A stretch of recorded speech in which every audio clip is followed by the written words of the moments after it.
Like Baby Michael is probably the greatest Michael. Everyone thinks it. Like, Teenage Michael's the best Michael. Speaking to that oversaturation of everything, everybody fucking thinks that they can pick up a mic and do a fucking podcast. Y'all not fucking smart. Y'all not deep. Y'all don't have no fucking opinions worth Nigga, just sharing. answer the fucking question. Are you ready for the game ball? Nah. This nigga always trying to do this. But you only listen to music you could get your hair braided to, which is ironic. And we are live. The mics are high. this nigga's retarded. About fucking time. Where the lighter? Get a lighter, please, my brothers. Yo, doctor, I'm too cool to actually talking to the mic. You gotta talk to the mic. I will. You gotta look. This right here. This isn't vintage. This isn't artistry. No, you're not. I remember specifically on last week. You, I'm good. Hold up, no. Keith's acting bougie with the mic. Come on, son. But now it's on the lean. It was already on the lean. Nah. On lean. Yeah, but now it's some more drastic lean. There you go. Why is this? What are you doing? There you go, right there. You got the good voice. No, because now when I sit back, it's not in a position. That's what I'm saying. I'm gonna fix it. I'm gonna fix it. It needs to be in front of your mouth. Damn. I'm gonna fix it. Hey, You gotta talk into the boom, baby. Yo. Don DeMarco. Don DeMarco. Yes, sir. Don DeMarco, shit like that. You remember when niggas had that moment in their life when niggas was doing straight gay bars? Niggas used to spit straight gay bars. Imagine they had a gay rap battle. Like they really. It's about to happen. Somebody would actually get beat up. Yo, chill down. All right. Now if it's actual gay niggas popping up. That's what I'm saying. Niggas pull out with the yo. Like, come on, son. That's kind of. That statement alone, not if it's a bunch of gay niggas pulling up, is offensive. It is offensive. I'm gonna check that because that's offensive as fuck. But you said it like you was gonna be doing the beating up. You putting hands on gay niggas? No. Yeah, I was about to say, what? If you have a bunch of like, say there was really like a rap battle set up, and like somebody like Arsenal was squared like set to go up against some other dude, and the other dude came up there and just gave straight. I'm looking for my lighter. I'm sorry. Like, bro, gay listen, bars. it's about to it's about to happen. Saucy Santana is already out and taking over the game. Hang on, Frank. He's about to break the walls. Yeah, I was just about to say. He's really about to break the walls for because this. a lot of you niggas is down low anyway. Wow, that's calling y'all niggas out. Calling you two niggas out. Like, That's great. Which one called? But all jokes aside, I've been wanting to have this conversation for the longest. Are you ready for the next wave of rap music?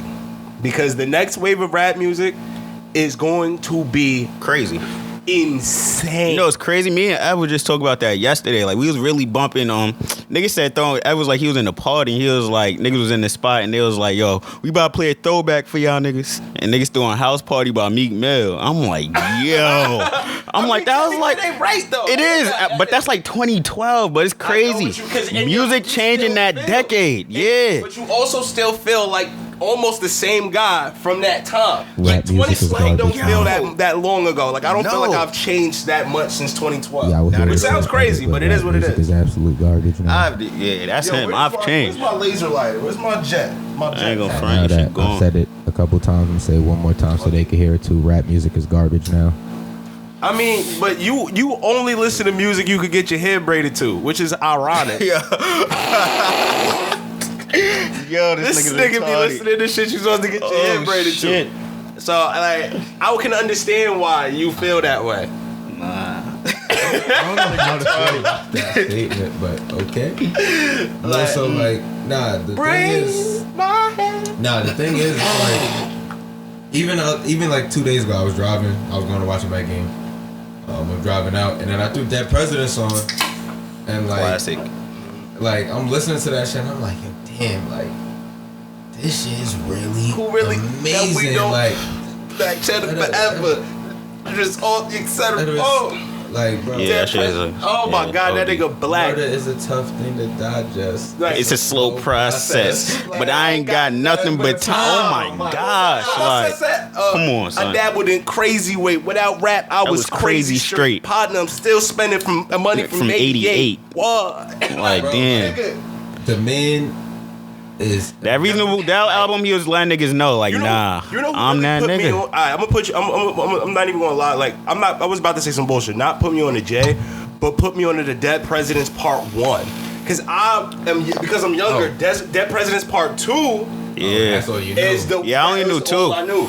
I used to go on YouTube and search up 2 and see 1, but just dub it. You know what would be funny? Yeah, I would dub it One too. just as good. No, if not it better. is. It's way better. The but it's music way- video for 1, I'm not gonna front. Shout out my son Big One, but for Yes. putting me on. I was just about to The say. music video for 1 is ridiculously fire. It was Like, Big Job. that's one thing I would say about my fault. I know my fault, Quis. Before I cut you off, fucking one thing I would say about music now that I hate is music videos. Like music videos were so Don't get me son. Yeah, I know you gonna have a lot. Yeah, Kabi. Back to that point, we'll get into that in a second. But the bigger thing for me was like, so like as I'm listening to it, and like I was lucky, like my sister was like really into music growing up, and then my dad was a big like music buff. So like I got all the like 50s, 60s, 70s music from like my dad because he would play that every day. And then we also got like the old school Jamaican stuff playing all the time because that's what we did on like Saturdays when we cleaned the good dread crib and shit tunes. like that.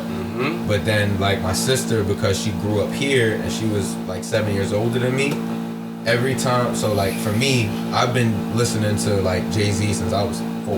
Yeah. I had no idea what was really going on. Yeah. And it wasn't until I was probably like 15 or 16 that I started to really put like the bars together and understand based on like life how like relevant all this shit he talking about was. But I knew it already. So like when the music came out, Did you know it or did you feel it already? I think I knew it already. Think you be knowing. Because as you like go through certain experiences in life, just as you age, and you see things, you'll find like a relatable moment, and then you and somebody else will have a like commonality when you talk about it. For example, like a lot of us have been in fights, whether they be really big physical fights or just small altercations. Like a lot of people have been in that, so you could talk to somebody and y'all might have a small bonding experience over that mutually shared experience. So I think for me, like a lot of the time growing up, a lot of the shit I would see is because of the music that I was exposed to at such a young age. Like those little moments when now weren't like me to someone else, they were me hearing a song lyric and being like, oh, he said this before and now I'm going through something really similar. That's crazy. Now I'm gonna go home and listen to this song. You know what's funny? Y'all been my friend for long enough. Y'all can both vouch that like I totally understand that thing, but like it'd be hard for me to communicate sometimes and like get my thought off. But I've spoken to y'all and in mid conversation just start rapping or start singing a specific song because that's really the best. That's low-key how niggas joke around. Niggas will fuck around, you talk about a life situation and pull up a bar. Yeah. So the thing I like to compare it to is like the aha moment. So like sometimes everyone talks about it like some random moment where like things just seem to click for you and you realize whatever it is that's wrong, whatever it is you gotta do, whatever, it's like your aha moment. Like this is what I gotta change, this is what I gotta do. And like to a smaller degree, for like your music choices and like the music you listen to and things that you like kind of give yourself like, you know, a little bit of exposure to, because they lead you to now get into positions where it's like your aha moment is relating to whatever you heard. Yeah, whatever they said. So like It make it then, resonate like, with you. So like for me, something that like the reason that I brought up that specific bar from the song wasn't because it's the only one I remember, but it's because it's the one that recently clicked for me. Murder is a slow process. I mean, it's a hard thing to digest. It's a slow process. But I ain't got nothing but Shit, time. this nigga ready to kill a nigga? No. So now when you really think about it, it's like Jay said that, and what year the album came out? Like 99, 2000? 96. Yeah, that's 96. See, I'm bro. 96. Yeah, that was a classic. That shit is scary. The That year was we were 20, born. bro. That was Yeah. 26 years ago. Yeah. How many niggas did Jay-Z kill in that period of time without ever picking up a weapon? That's a great question. That's a great How question. many people now wish that they would have never stepped on Jay-Z's toes? I was about to say, low key, he did it business wise, but musically, JB getting shitted on. No, No, bro. Who? Stop. Let me not say shitted on. But I just seen it. Nah. I'm only saying this because I just seen a clip. Just turn this shit off. Bro, I tried to. Yeah, I don't know what's going on. The dialect, Bro, that just shit's turn it screaming. off. I'm gonna just turn it off. Word. No, just turn it off for now. We all take You gonna got get- the good mics. You gonna get which means that's gonna get picked up. I mean, yeah, it is low key loud as hell. That shit was loud. But like, I think about the bar now in a more literal sense. It's like, yeah, as much as we know about Jay, like Jay was never really going out to kill nobody. Nah. He was going out to make his money. Yeah. So now when I really sit and think about the bar, it's like murder is a hard thing to digest. It's a slow process.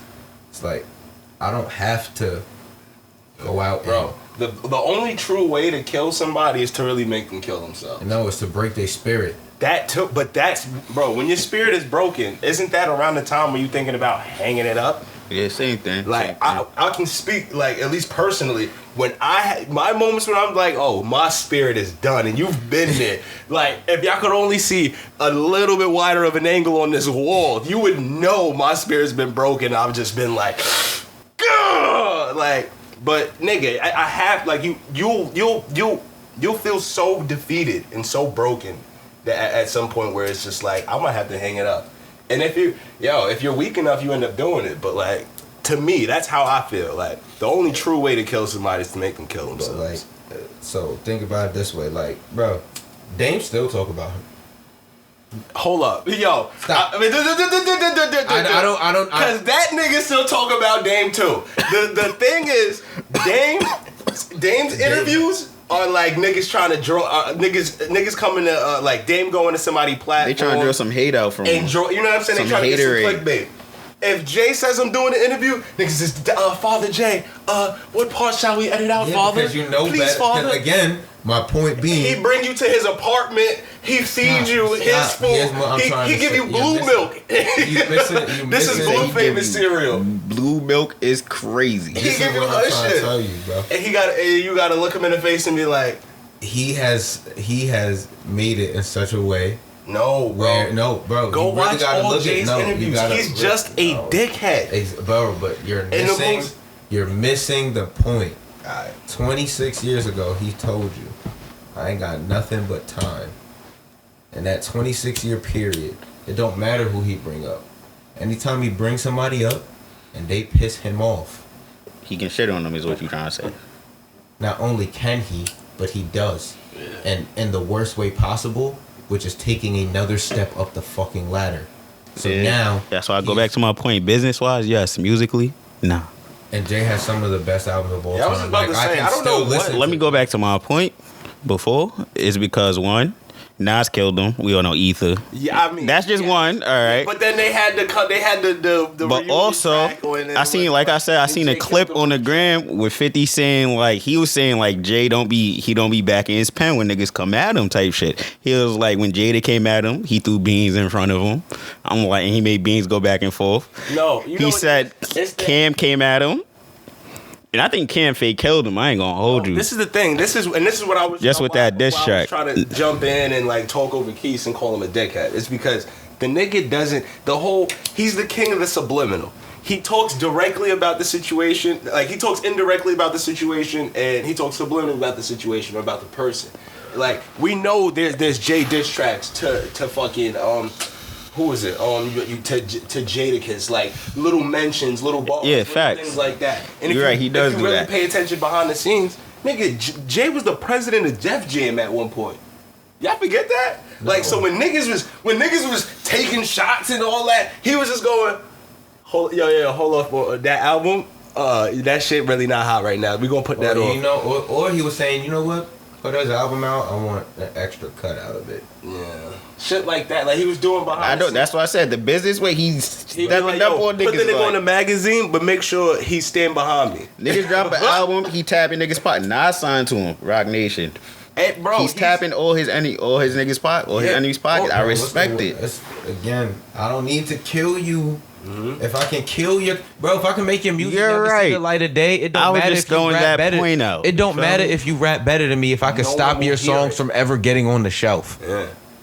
I don't give a fuck if you can rap better than me. No one's gonna hear it. Bro. Yeah, but if Jay-Z really try to do that, niggas would crucify Jay for trying to hold the Jada album back in the day. You ever try to disrespect Jay-Z music again? We're gonna have a problem. But I would never disrespect that man's music. This man's music is so good that when he started a streaming service, all the billion-dollar companies was like, no, please give us back your albums. You mean when he jumped on the streaming service, he didn't start that himself? You know what I mean. When he started to endorse Tidal. Because I'm tight as hell. I think they got like 1 or 2 albums from Jay on Apple Music. When he started to endorse maybe Tidal 3. and became a big time partner, when he did the Tidal deal, and his music was not on any of the major streaming platforms. That Holy Grail, you remember that after the PlayStation 3? I think that's one of the albums that was on there for, but they took it off. No, you had to get Tidal to get that album. Oh, for really? like a month. No, not even. It was more than a month. Because here's what they did: they dropped the album. They dropped the shit on Apple. Bro, they put the shit on Apple Music and everything. They put it out so that you could listen to it for 30 days. After 30 days, they took that shit off of every major streaming platform. You could not stream it. You could not keep it. That shit was on Tidal. Alright, they got Holy Grail. They did have Holy Grail on that one. This is before. We talking about before. I'm talking about even back before. I remember. Guess what? Holy Grail was on there. Me, you, all of us. We downloaded the Tidal shit, and then you had to. You're right. I'm wilding. You had to have the Tidal app, or you had to listen through it through Amazon. Because you remember, who was it that was it Amazon or who was? No, it was the Samsung shit. You had to have an Android. It was the Samsung, and that's why I had the album. Yeah, so you had to either have Tidal or Galaxy. Because we was in like 9th or 10th grade. We was on like 10th grade before I got my first iPhone. And this is why Holy Grail was like one of the few is on the list of the albums that went like instant platinum, because it technically sold 1 million copies before it ever came out. That was the big thing. And like a few years later, this is where we come to like the album exclusivity thing, and people just straight deaded it, because like record labels was like, you cutting what for what? You giving these niggas what? Like, they literally gave Frank Ocean $10 million. I thought it was $10 million or like $30 million. They gave him like $10 million for an exclusive album, and he gave him an album that everyone agrees is just nothing close to a Frank album. All right, so the Frank situation is special, and every like artist talks about this. So like, well, not every artist, but a lot of artists do talk about it, and especially like Rocky's mentioned it a couple times. So basically, what happened is this. Frank put out the tape. Yeah. That's like nostalgia, whatever. Yeah. No. It was a tape at first. I'm telling you, right? I know what you're saying, but you're talking about it was like a black and white. Basically, no, I know. I'm talking about, wait. After he put that out, he signed a 3 out. After he gained a lot of traction with that shit. I cut you off, my fault. After he put out that tape and then it gained all that traction, we all fell in love with it. So a company, I forget who it was, they gave him a 3-album exclusivity deal. So they were going to be the people to have all the like shit behind Frank Ocean's albums. All right, he put out the first one, which is Channel Orange. We loved it. Everybody, it was great. Then he put out the second one. And in the process of making the second album, I forget what the name of it is off the top of my head. It was while he was making Blonde. That's what I'm saying. That's the second one. Yeah. Why he's making so as he was making Blonde, he decided that he didn't want to be in his contract anymore. And he found a way to essentially do an entire visual album, which was like a live release of like a bunch of just like crappy chopped up songs that he never really mixed, never even really wrote. It was just like sound bites, clips, and him walking around painting and drawing in black and white. It was like it was like a 2-hour long performance that he did in between the recording of his actual studio album. Yeah, so in between Blonde coming out, it was a second so cover. He's done with so he had already started recording Blonde, which was the second album. But then he waited like a year in the recording process and then dropped this visual shit. Yeah, and so that counted his original record label. So now that counted as a second album, and they premiered that on Apple Music. It was like a 2-hour long thing, and then the album itself is, again, there's no audio there's no thing you for can't, the you don't find album. that. Like, you It's can't- a visual thing, but they count it as an album Yeah. due so to his you finessed contractual it. obligations. Copy. So now you double back and you get into the space where now he's like, all right, well, the exclusive. I'm gonna albums. put out Blonde now. And then this is where He Apple did that. gave them their own bag. They were like, "Yo, we want Blonde on our platform for like what was it, like 30 or 60 days exclusive. So you can't listen to you didn't, or it was some crazy shit like that. But I think it only ended up being like a week. So like the first week or two that Blonde was out, or whatever the time frame was, you could only listen to it on Apple Music. And this is where he says his original record label was like, "Yo, what the fuck?" Like they didn't even because they weren't legally obligated to get any piece of the money from Apple, because Apple didn't pay him for an album. They paid him for album exclusivity. And then he put out Blonde. He ran the course of Blonde. And they gave him Blonde counted as his third album in his other contract. So now essentially what happened was the moment Blonde hit shelves, he was off contract. Yeah, he's officially done. So everything, they owed him all the money then that they said that they owed him, right? All of the like exclusive shit now that he was gonna get from like Apple and any other company, media companies, anything he was gonna do going forward was gonna be his bag. Yeah, straight. 'Cause- That's why this nigga disappeared like that. And then This nigga is essentially, They gave. Yeah, I think. Listen, I'm gonna Google it real quick. and then so we're not after just talking like the way I believe how Rocky describes it is like after he put out that album, he was like, all right, well, I got all my money, I finessed them, like I don't have to put nothing else out. Literally. Like I did. It was a Def Jam deal. I did something that no one else is ever going to do because of Frank Ocean, the entire like music industry structures contracts in a different manner to make sure that can't happen ever again. So they all the record labels and streaming platforms just shook hands. Like, listen, we all equally make money and make more money by just robbing these niggas for their album. You not about to give these niggas endless money to do this 2 weeks bullshit Exclusive. album and then like pull off the live stream thing. But then even to that point, like even think about it like back then, bro, and just to like kind of go back into the point of like music not being as good nowadays, in my opinion. And I specifically want to say that like I feel like rap music isn't as good. A lot of the R&B. Hold up. You just seen that? Nah, I didn't read that. They gave him 20 million. Damn. Oh my god. So Apple gave him 20 For million 3 albums. No. For Just Oh, that's the the rights. Apple. That was how he. that was his real bag. Okay. They gave him Copy. 20 They mil. gave him 20 mil plus his record label owed him like a total of like 30 million because he finished his contractual obligation.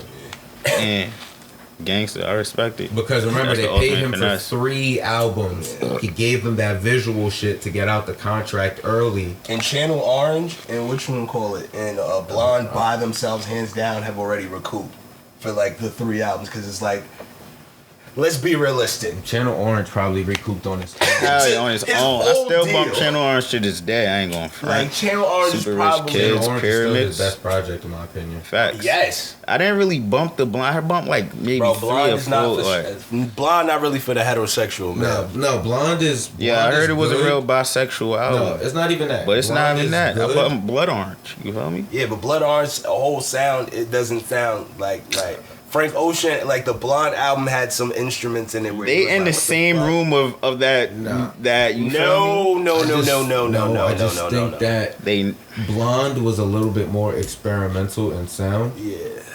And that's really what the difference is. Like, if you really sit and listen to the beats on Channel Orange, and then there that's a lot true. of them are like Jazz. lo-fi-esque mixed with jazz Yeah. and R&B sounding. The best Yeah, song was definitely. a single, but you weren't either. Like, even like the little drop-offs that he uses in the song. Living in the Dare Heights, the Black Beverly Hills. Flat. Is that what you would call it? This nigga. But I yeah, gotta nah. complain. If I mess it up, I mess it up.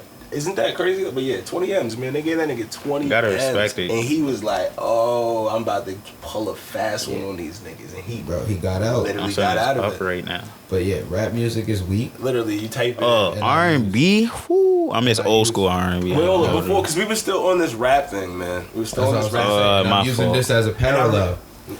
Think about artists now, like Frank Ocean. I'll throw Chris in the mix. I'll even throw Tory in the mix. I'll give him his credit. Someone who everyone's gonna hate, and I don't care about this opinion, Russ. Oh. And like, who else would I say really can probably dabble in both ends fairly well? We're singing and rapping? I'll use one of the real young kids, so I'll go with Cordae. I'll go with somebody really, really young in the newest school of rappers. He sings I'll that say much? Anderson Pac too. I'll give Anderson, but he's a little bit older. That's what I'm saying. I was trying to go with the younger group. You said Chris, so I'm like. So I'll give. Chris All right, so yeah, Frank, we'll that go nigga with just Anderson look Paak young as as well. hell. Let's just say general for the entire. Well, just the general, but like, and then I'll throw Cordae and Anderson Paak will be my last one then. Mm-hmm. All of those artists, in my opinion, make, like, some of them are rappers by trade, like Cordae is, you know what I mean? Russ, in my opinion, is a rapper by trade that happens to make decent R&B music, has a decent voice. And it's not like he's trying to go out of the park with all his songs, but I think that it shows a lot with the weakness that we have in the rap music that's populated and pushed, where like essentially any of those people I named, in my opinion, can out rap half of the rappers that are like considered the best rapper Frank. right now. Frank too. That's why I said Frank is definitely in that class. Frank, like Big Nice. those guys can actually, it's bigger than just the delivery of the bars or whatever. Like, because they sing and they write music, they have the ability to like truly put a bar together. Cause that's really like, bro, rapping. I want to take a Chris Brown bar over. But yeah, but now, what was your take though? Wait, It's like, when you look at how weak the rappers are nowadays, back in the day, you was not getting some R&B dude coming over and competing with you bar for bar. Can I be realistic with you? All right. There's no, all the niggas that you named on there are great rappers. Other than Cordae, I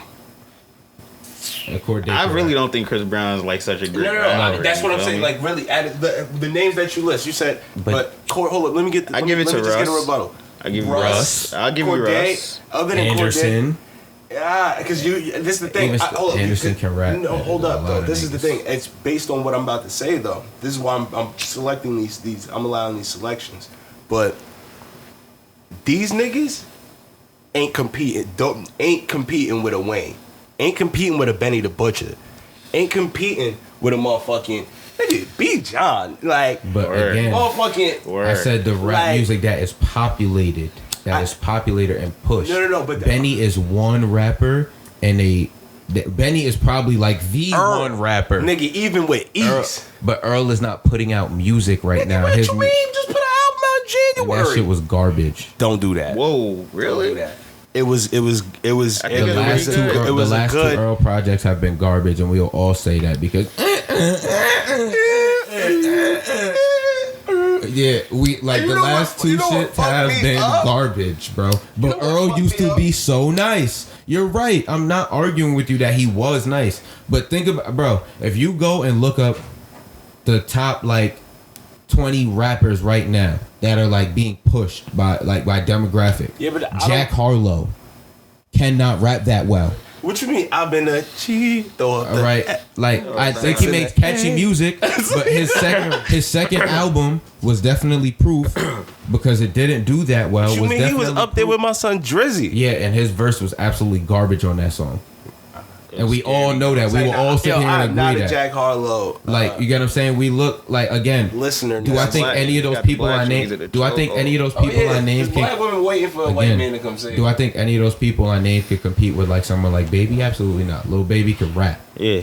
He's again definitely he's definitely not competing with Baby. Like He's again, not again, but competing again, now Baby is like a one what or you two mean? rappers in that Nigga. class. Benny the Butch, bro. Name rappers that really like boom. I'll put them on and they'll really give you some bars. They could really rap. Benny the Butcher, Lil Baby. Give me 4 more or 3 more to give me 5. Yo, that's crazy. You know, no, stop. The only reason why I'm reacting like this And is because I I took want a break popular from ones. rap. And I want popular ones. I don't want none of that underground shit. What I'm you talking mean? like I want Damn, why- because but this why is are the you doing argument. that? This is the argument I'm making. You that talk about the popular rap mainstream artists, rappers? yes, the popular mainstream rappers nowadays can't fucking rap. Nigga, You can say J. Cole. Okay, You can say JID is not a popular rapper. J. 'Cause Cole? Most niggas don't know JID songs. You right about that. That's true. Motherfucking Kendrick just came back to us. Kendrick just them came niggas back can't and out-rap Fab. Them niggas can't out-rap Fab. Fab don't put out music that's good no more. He's not. What about popular. Cole? Cole don't put out music that's popular no more. He Who just told you that? bro. Y'all the He niggas gave that us. keep telling me, Yo, no, I y'all love. niggas- No, y'all stop. Word. He Stop, the no, reason why stop. y'all keep Stop, no, no, dropping no. that. Well, y'all the reason. Me, I love Cole. I'm a Cole. You know how many fan. views there are? You know how many He's my niggas we run favorite- into? been And my they be like, yo, favorite, y'all don't fuck been with my J. favorite Cole? rapper Try to since high fight me school. over J. Cole? I don't Word. falter on that. Been my number one since high school. Before high school, really since like middle school when I really started to understand rap. Oh, y'all J. Cole. lying. Yo, son. I've always said chill. He's been my favorite rapper. I like the. Nah, yeah, I can vouch for you, but a lot of other J. Cole rappers be Forest Hill drives and up. No, ass nigga, niggas. I've Like, been a J. Cole. I get up, I see the clouds through my window. I pray the sun go. Nigga, I've been a J. Cole fan since like, young Simba, nigga. I never been a fan of J. I've Cole been a J. Cole fan since day one, and this is why I can tell you now. I fuck with him, but I don't fuck as with him much at the as same J. time. Cole has like this cult following that he's built. Think about it. Since his last album, you get what I'm saying? Yeah, he does the features and all that stuff. Cole is a name you get on your song so that you could pop. I get what you're saying. He's on that Drake level. He's on that Drake level. He's on that. Drake is a name you put on your song. So the new wave of rappers he can't rap better than Baby, nigga. He can't rap better than the Baby, nigga. He definitely can't rap better than Young Boy, nigga. Fuck Uzi got bars. He definitely can't rap better than Uzi. And Cardi, nigga, let's be realistic. Uzi, Yeah, and here's my argument. And now I think Uzi is the shining light in the mumble rapper category. Yo, I was about because to Yeah, Cause I was gonna say Uzi has bars. No, I think he shows the most versatility out with his music out of all those mumble rap stage rappers. Yeah. You know what I mean?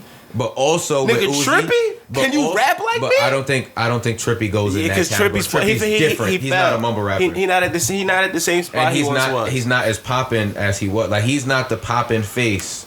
And even still, I don't think that Trippy's like that amazing of a rapper. I think he's a better R&B artist and like obscure artist than he is a rapper. That's true. Because all of his biggest songs, in my opinion, are the ones where he's singing or showing some type of emotion or something like that. So like, what was I about to say? so like when you really sit and think about it, like give me rappers that are like Niggas ain't rapping better than K Flock, nigga. that's getting pushed. But bro, all they songs sound the same. Nah, you right. I'm just Like, and that's the thing that I have with Uzi. Like Uzi, watch. now his songs don't sound the same, You're fucking- but that his bars haven't aged What? as he's gotten a lot older. He's Stand still on my money. I mean, he's in still- reality, I'm 5'4". Stand on my money now. I'm 6'6". like What? his bars haven't. You want to hear his Bro, evolution you of and I- his bread? Bro, I think that Uzi. Stand is on my fun. money now. I'm I 9'10". think that Uzi is Do the same fun. thing Rose did. I think that Uzi is, like I said, I give him all the credit for being the best in his class. Like, there's no debate in that. I'm just saying that if you listen Stand on to my money, Uzi- headbutt Yao if Ming. you listen to a Uzi song from 2016, He been bro. I just showed you. and you That's happen to- elevation, and right? you Whoa. happen to listen to a ESTG got bars. Nigga, Doug, nigga. Come You on. trying to tell me Doug? ESTG Niggas ain't got out-rapping bars. Doug. Who I else? swear to God, I'll play some Doug right now. Doug's not as popular as what? Baby. As Baby, he's up there. He was one of the hottest artists out. I Like don't really two. listen to him. Yeah, cause you don't Baby be out is here- now in a- you don't be in these Baby. streets. Nah, Baby is in the category where he's basically solidified. Like you can't. ESTGE. I listen to him. My son put an extra. ESTEG. Oh, this thing is hilarious. Saying that. No, but I listen to EST. He's fire. He got Copy. bars. He can rap. I listen to Benny. You can't. Nigga. I'm a Griselda fan, hardcore, because them niggas rap. And I hate Westside Gun voice, but that nigga still rap. Nigga, my son Rio, the young OG, rap. But again, like, Boss. aside from Benny in that group, the trying to other tell two, me- you trying to the tell me, other two niggas What's my son with is the? popping. What's my son? Conway. Yeah, Conway, yeah. My son Conway is the Machine. Now, what I won't say is Bro, but again, West that Side Conway and Westside. I'm not a West Side Gun fan. I don't like his voice, but he can still rap.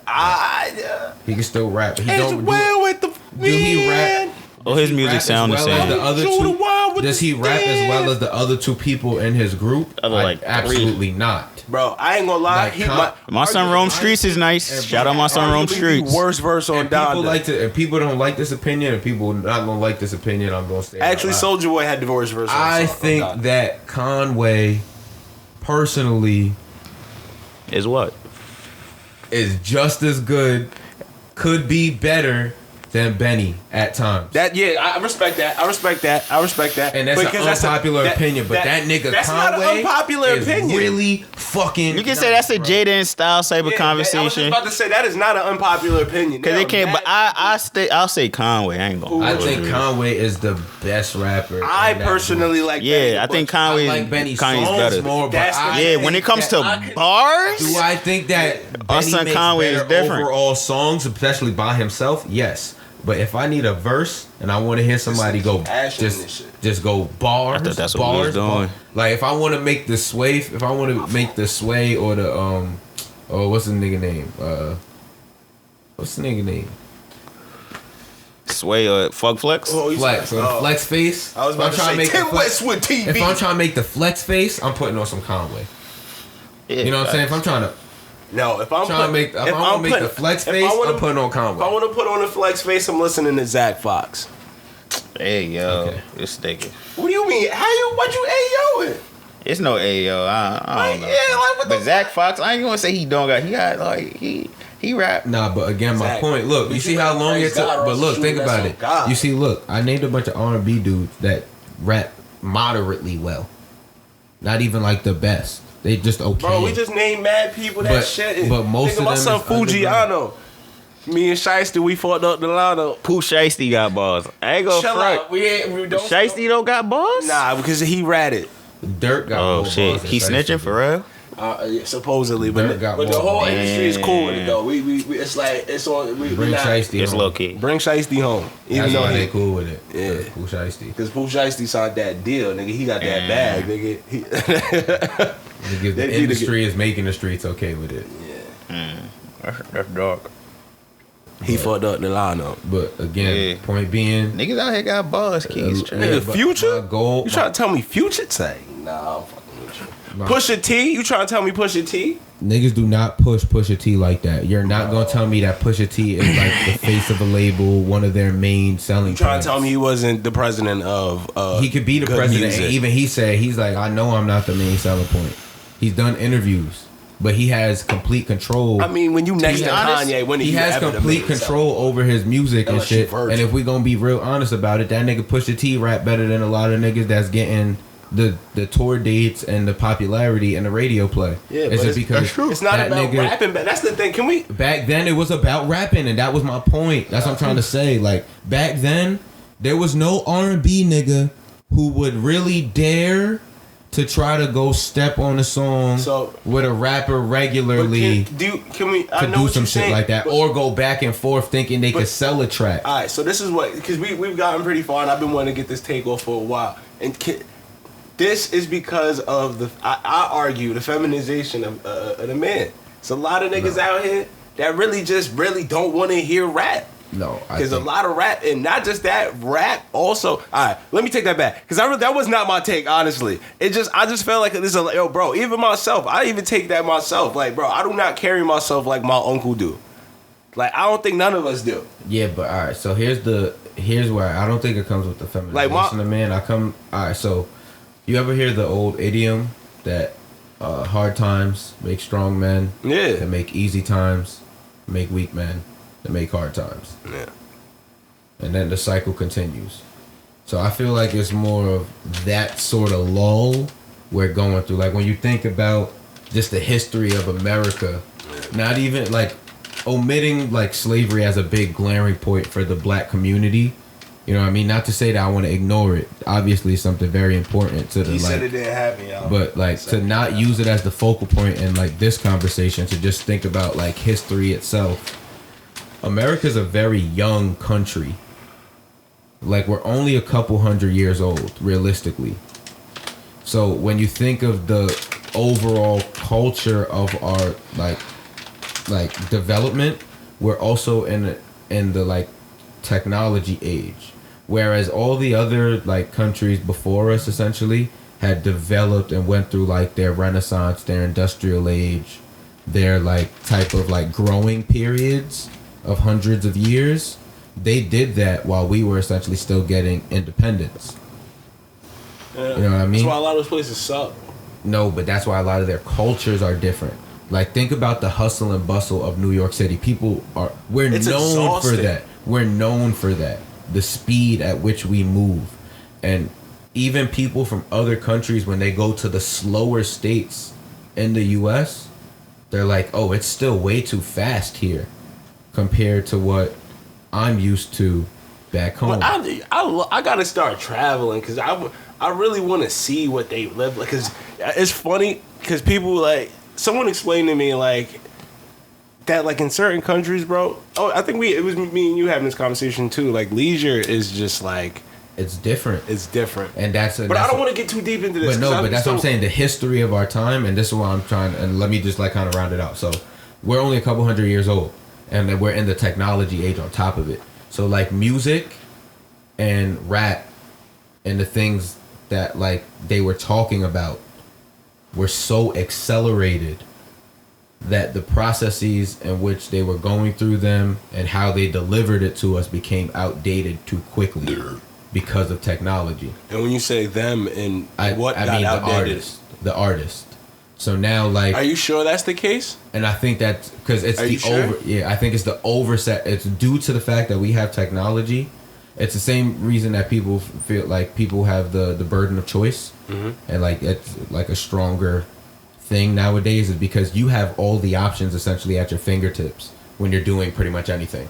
When you're going to look at music, there's 50 different artists that sound the same, make a certain type of music, and they can just put that shit out at any time.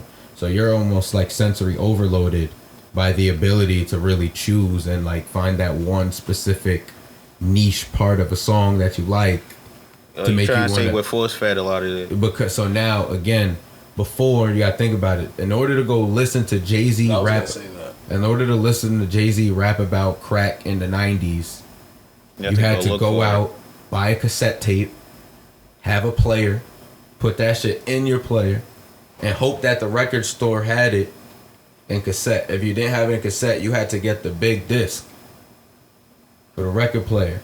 Then CDs started to become a thing. So now you had CDs in the cassettes. Then they stopped making the records. So for the people who didn't upgrade the technology, it became outdated too quickly. So like for 10 years you've been using a record player, every piece of music comes out on a record or a cassette. 2 years later, now you got CD. A year after CD come out, they not making records as much. Now it's harder for you to get that music. So the way that you're digesting it is different. Like it's more coveted. It means more. You're like really going out to hear this shit. The only way you get to hear the 10 crack commandments from Biggie is if your friend got a tape and he was willing to burn the tape for you. Yeah. So that way you could get it if you couldn't buy one, because that shit was sold out, nigga, and you couldn't get no more. So you're saying this is the reason why music has gotten to evolve? To a point where it's just devolved. Yeah. Because anyone, anywhere, at any time can come up with something catchy, something that somebody's gonna like, and put it out there. I get what you're saying. Are you all right? So I feel you, but music is also culture. Yeah, hold up. Not even just that. But now the culture around it has changed. You're not go look for it. All right, so hold up before you go any further into this, because I like my topic is a little bit further off on this. Like y'all know how I do, but what you gonna call it? The this whole do you look at it as a negative or a positive? Because you use the word devolve, and when I spoke of it, I go evolve. So what like? So, in a sense,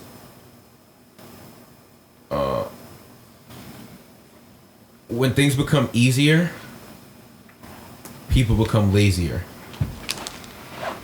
because it's not as special. It's not something that is as hard to attain. Yeah, to earn. So now everybody kind of does it. Yeah. So now that pool of talent, quote, quote, has become riddled with mediocrity. Yeah, diluted. And now that dilution has caused it to be oversaturated. And that's why the like small bits of good seem so astoundingly good. When it should be just when it should just be at average. one point it was just the standard. It was just All the right. standard. It was just average. Because I love how me and you like to argue over the same thing sometimes, but I get what you mean. I was just listening. You know what I've been listening to? Like, remember how I was just like, when you said name 5 art, I was like, fuck, man. I've been detached from rap because as I'm getting older, I'm starting to really understand like what anything you take inside of you, like no pause, like you know what I mean. Anything that can that you have to take in, whether it be sound, food, yada, whatever it is. I'm very conscious of it now, and like you're totally right.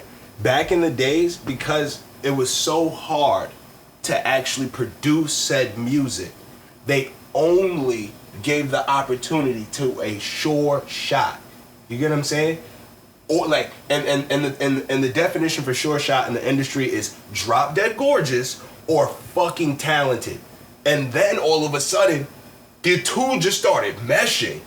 Because the thing is, it's like once the technology came in, it went from actually having to do this on a bunch of analog mics and recording on these big ass tapes, and then someone have to really guard these tapes that can be lost and damaged instantly. Like if that person doesn't transport it to the right place properly, to now you can just do what we doing, and then just put it on there.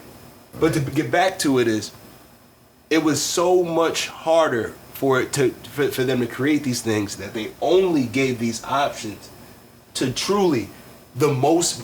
When I said drop dead gorgeous, it truly means the most marketable, because you don't necessarily have to be drop dead gorgeous. If you just are that marketable, whether it's charisma, looks, or like just your overall personality. Some people overall personality. You know what I mean? Those things. Some people just have it. Exactly. Some people just have it. You got it right.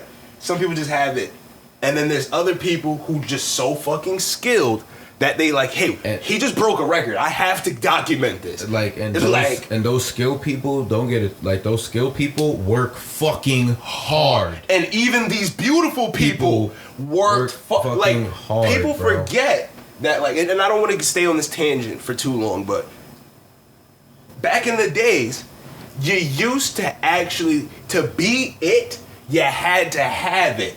And not just that, you had to keep it, because they were like, nigga, there's a million motherfuckers ready to replace you. And now those million motherfuckers are all getting the opportunity, so we can just pick the least mediocre out of the batch of average. Now it becomes this situation where if you watch like, this is the thing, like not a lot of people actually like pay attention to like older movies and like narratives in certain movies, but back in the days, if you remember, like a lot of like our early 90s movies, and like even like a John Q, which is like very entry to the early 2000s, we were going through a crisis, like for like a job. I wouldn't say like a crisis, but like a job crisis at the time, where it was like people like between like after Nam had like we had an influx of people just coming back from war, and then nobody had any jobs. Like they said that like, oh yeah, you're gonna be a vet, yada yada yada. I don't want to get too far into that argument, but there became a situation where there was a lot of people who were just, I'm sorry, sir, you're overqualified. And that was really a thing. And they used to put these things, like small things in movies, and this is how, quote unquote, the Get Rich movie became a, like, well, you know what I mean? That's how the narrative gets pushed in the beginning. But it's no longer a thing like where you have to, like you said, be that. like that where that happens anymore. Like it's Like- if the opportunity is given to just anybody, therefore devaluing, because it's like back in the days they had to actually go out and have a talent search. You remember things like that? Bro, They had movies. You ever heard of artist development? Yeah, that too. That was like the biggest thing. Because they That listen. actually led to like some of our favorite artists. This is I love how you brought this up. I got this fact that I really loved. If you watch the Motown doc, just do it anyway. Like if you haven't. Long story short, at Motown, bro, they don't care who you were. Like anyone that came through that Motown had like office and like record They was label. putting you through fake boot camp. They were putting you through a artist develop. They actually created artist development, niggas. You know what I'm saying? Because back in the day, they weren't doing this. Why the fuck am I gonna pay you to do lessons? It was the whole industry was just mob shit. So it was just like you're just taking over shit. If you pay attention to anything, like here's something that I think most people have probably seen. If you watch the first Jackson 5 movie, it's like the first one. It's like if you really pay attention to that movie, there's times where he's coming in the house, dark as hell outside, dead of night, waking the kids up. It's time to go, and they driving hours to this studio. And then they get to the studio, and the first thing they do in the studio, they say, all right, go warm up. You woke me up to what? And then he That's a beat the fact. shit out one of the kids. Nigga, did you just blink? That's artist development right there. They was That's wait, Jackson 5 you had to get up at 6 a.m.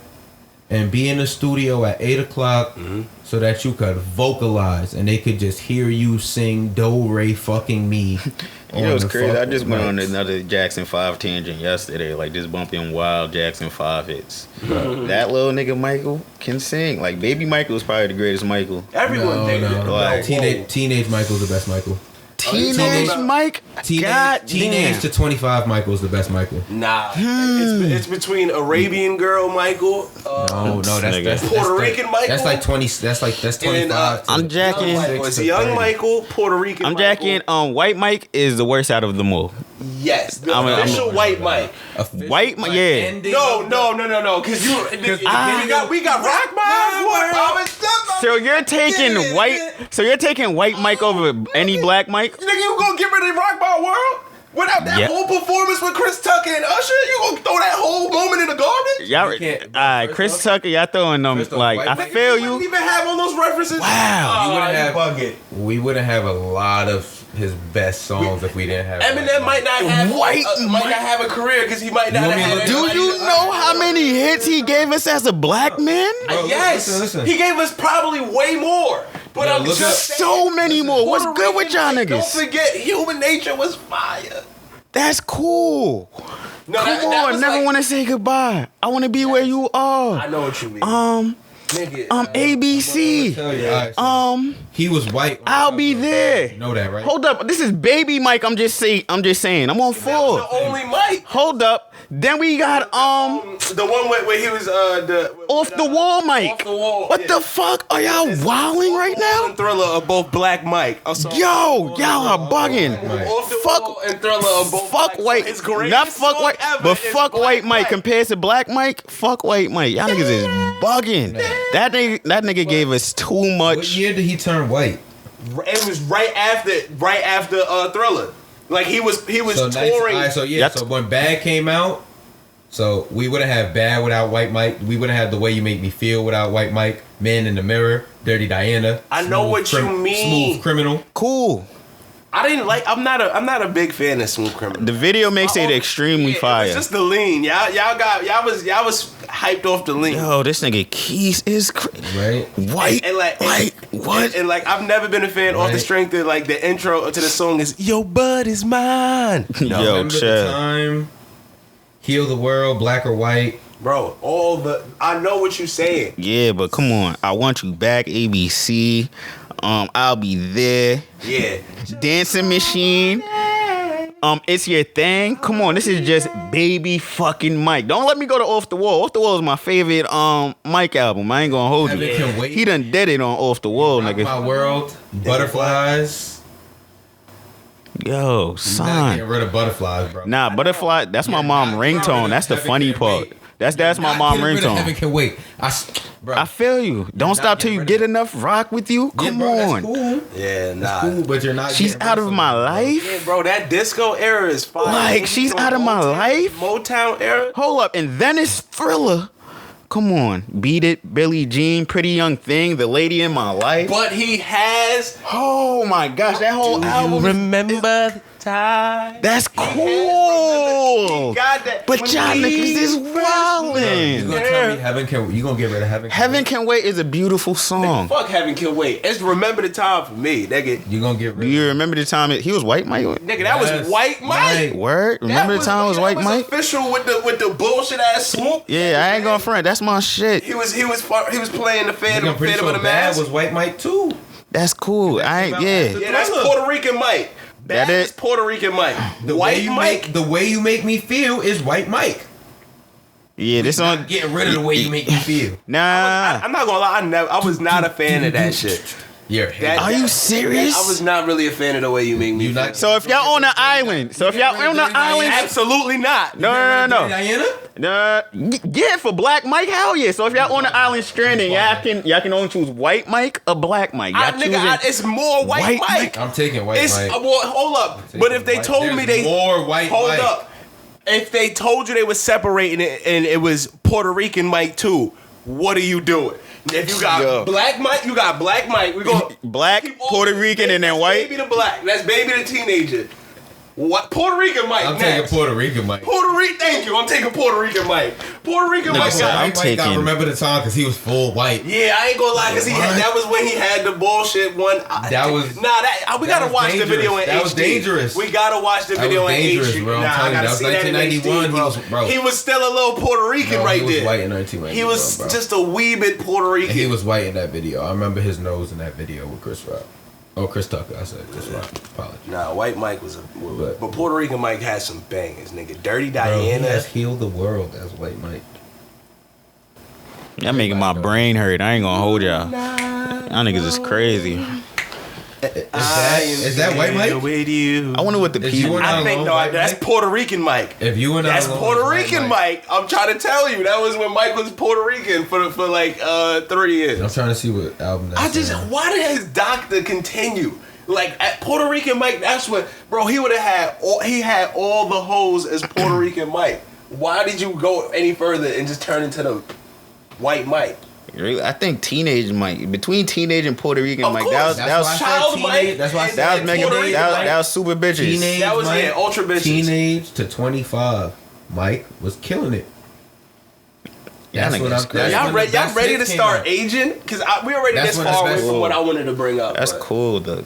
But like, I'm I still gotta trying to try and find throw out. away Where's all You that. Not My Alone? son with What the album was that on? robot like dancing. Like y'all niggas is crazy. Bro, we not crazy. We just, nigga, I'm not listening to that much Black Mike. Word? I Like, listen to and- more Black Mike than I do White Mike. Like, Cause that's you. how often are you? Don't stop tick like in your V. I'm like, come on, Exactly. son. How many times How you many really Listen in to more there? Don't White stop Mike till than you you get do enough. Black Mike. I'm telling you. Exactly. true. He just I ain't he gonna even front. proved it.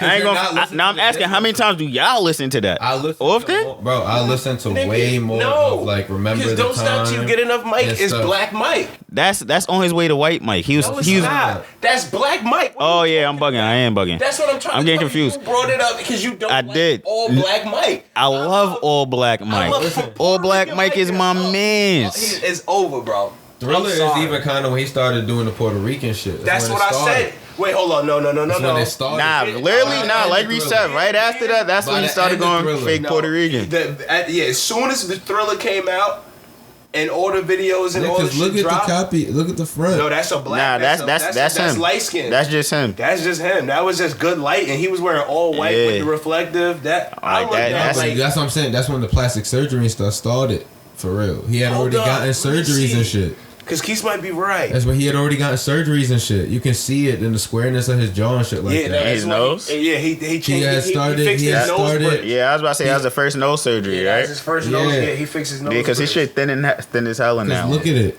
Look at him. in Look the- at this. This is when he That's looked like off me. the wall. This is what David said. And then if you just go back one and then look at the picture. The nose bridge. You can see that's a fact. Even the definition of his chin, just how much wider. That's still a black man. He ain't start bleaching. He started. I'm telling you, I've never had surgery. He started again because by the time Dangerous came out, he was Puerto Rican. Yeah. Black Mike. And that was 1991. All right, so can we finally? No, by the time Bad came out, he was fake. He's really don't want to talk about this. Talk about what? Listen, because it was much closer to the subject than when we were. But are y'all ready for this new thing of hip hop? Oh yeah, Santana. Yeah, with Saucy Santana, Lil Nas X, and a lot more artists to come being openly. Bro, alright. So here's my stance on all things. When it comes to the LGBTQIA plus community, I feel you are entitled to a human experience. That is the greatest thing that I have heard from anyone say, and I steal that from Dave Chappelle. You are entitled to a human experience. You are entitled to feeling pain, love, loss, joy, triumph, and all the things in between, just like every other human being is entitled to. So, should you want to marry someone of the same sex? By all means. Should you want to partake in whatever other means and necessary devices of your lifestyle? By all means.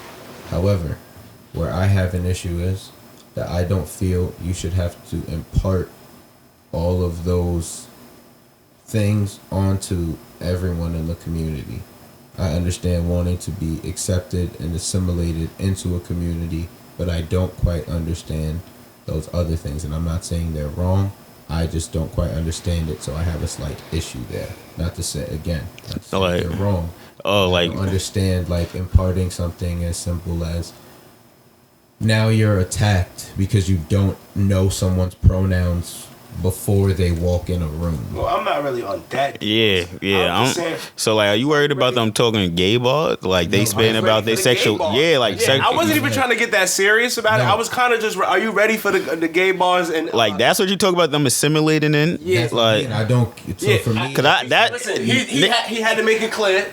Like Quis is an ally. Before, copy. Before we have any takes like that, I feel like it's very important. Like again, speaking to that oversaturation of everything, everybody fucking thinks that they could pick up a mic and do a fucking podcast. Y'all not fucking smart. Y'all not deep. Y'all don't have no fucking opinions worth sharing. Just answer the fucking question. Are you ready for the dick bars? Nah, this nigga always trying to do this. My fault. Just answer. Are you ready for the dick bars, bro? Yo. Are you ready for the bars about the dick? Now if we is that because if they pick up the mic, the male BBL. I already know that's like that. Niggas, we all got gay homies. It's all it's all right. We just asking a question. People say they all got black friends. We'd be like, nigga, shut the fuck up. That I don't. I'll be like, what's his name? Is he a good dude? Is he a coon? Because if that's the case, I don't know. We have a platform. I think it's important to use it responsibly. Nigga, fuck this platform. And before we go into any of these takes, it's important to make stances clear. I feel you made your stance clear. We don't have to walk shit back later because that is always harder. Bad word of mouth works against you very easily. That's a fact. And that's why I do things like this.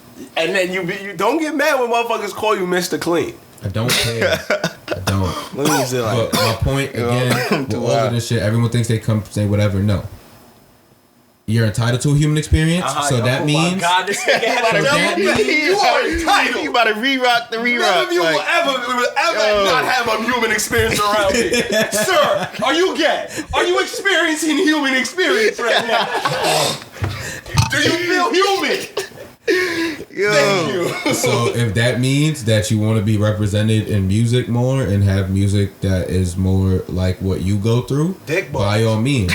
I think that the industry should, just as much as they promote the heterosexual music, if they're really trying to have an inclusive populace, should spread Nah, that's what I was about to say. Cause I'm like, honestly, I know it's a bunch of gay niggas wishing they had hot boy music. You feel me? Like, the Hot Boys was a straight thing. We was like, and now that shit is about to be taken over. Give it another 10 years, bro. You see how freely I speak, and this is the reason I feel it necessary to make sure that a stance is taken. So at least this way y'all could piggyback on my stance. What you want me to do? It was put out. What are you talking about? I probably said way more gay shit on this show than that's a fact, and I'm just joking. But they definitely did, like you said, they do deserve their own genres, like realm of music. Like, I should be able to go on Apple Music. That's on because I know they don't always want to hear Future, you feel, or whatever you. see how y'all like, bro, y'all look the worst. Bro. What are you talking about?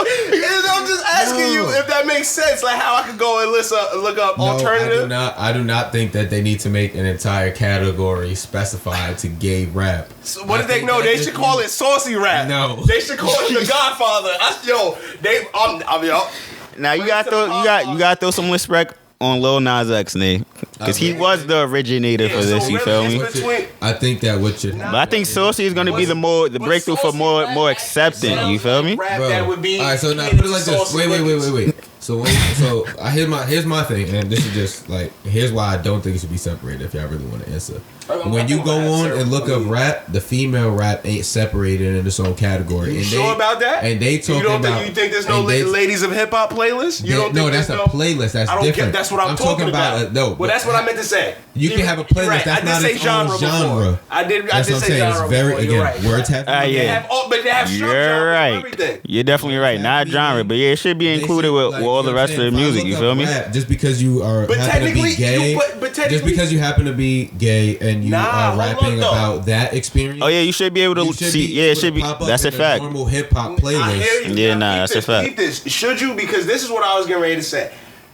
Truth be told, don't act like gay bars wasn't a thing niggas wasn't doing. That's why. I had a real reason why I was bringing this up. Y'all remember my son Dick My Air? Who? Y'all remember? Oh yeah. My Air? Look, niggas was fake reciting this nigga whole shit. Like, nigga, everyone was reciting them shits straight. All my homies and everything. Like the Gangstalicious rap. I got a couple niggas. I know a couple niggas who have literally been. I got that thuggin' love. I know. Do the homie. That's the worst type. Your camera done died. So good. I kind of want to move this shit in there. That's not that thuggin' love. You're right. I'm gonna do that. But yeah, David, no, hold up. That's why we need a shipping container. A shipping container? What the fuck we gonna That's do? That's what I call it, because of like all the shows that I watch, they like all have like a different name for like their background crew. It's a good thing. Reese comes with the one I always talk about is the shipping container, because that was like the one I heard about first. If you watch Dan Le Batard, like all the guys in the like background and that are not in the main studio recording room, they're called the shipping container.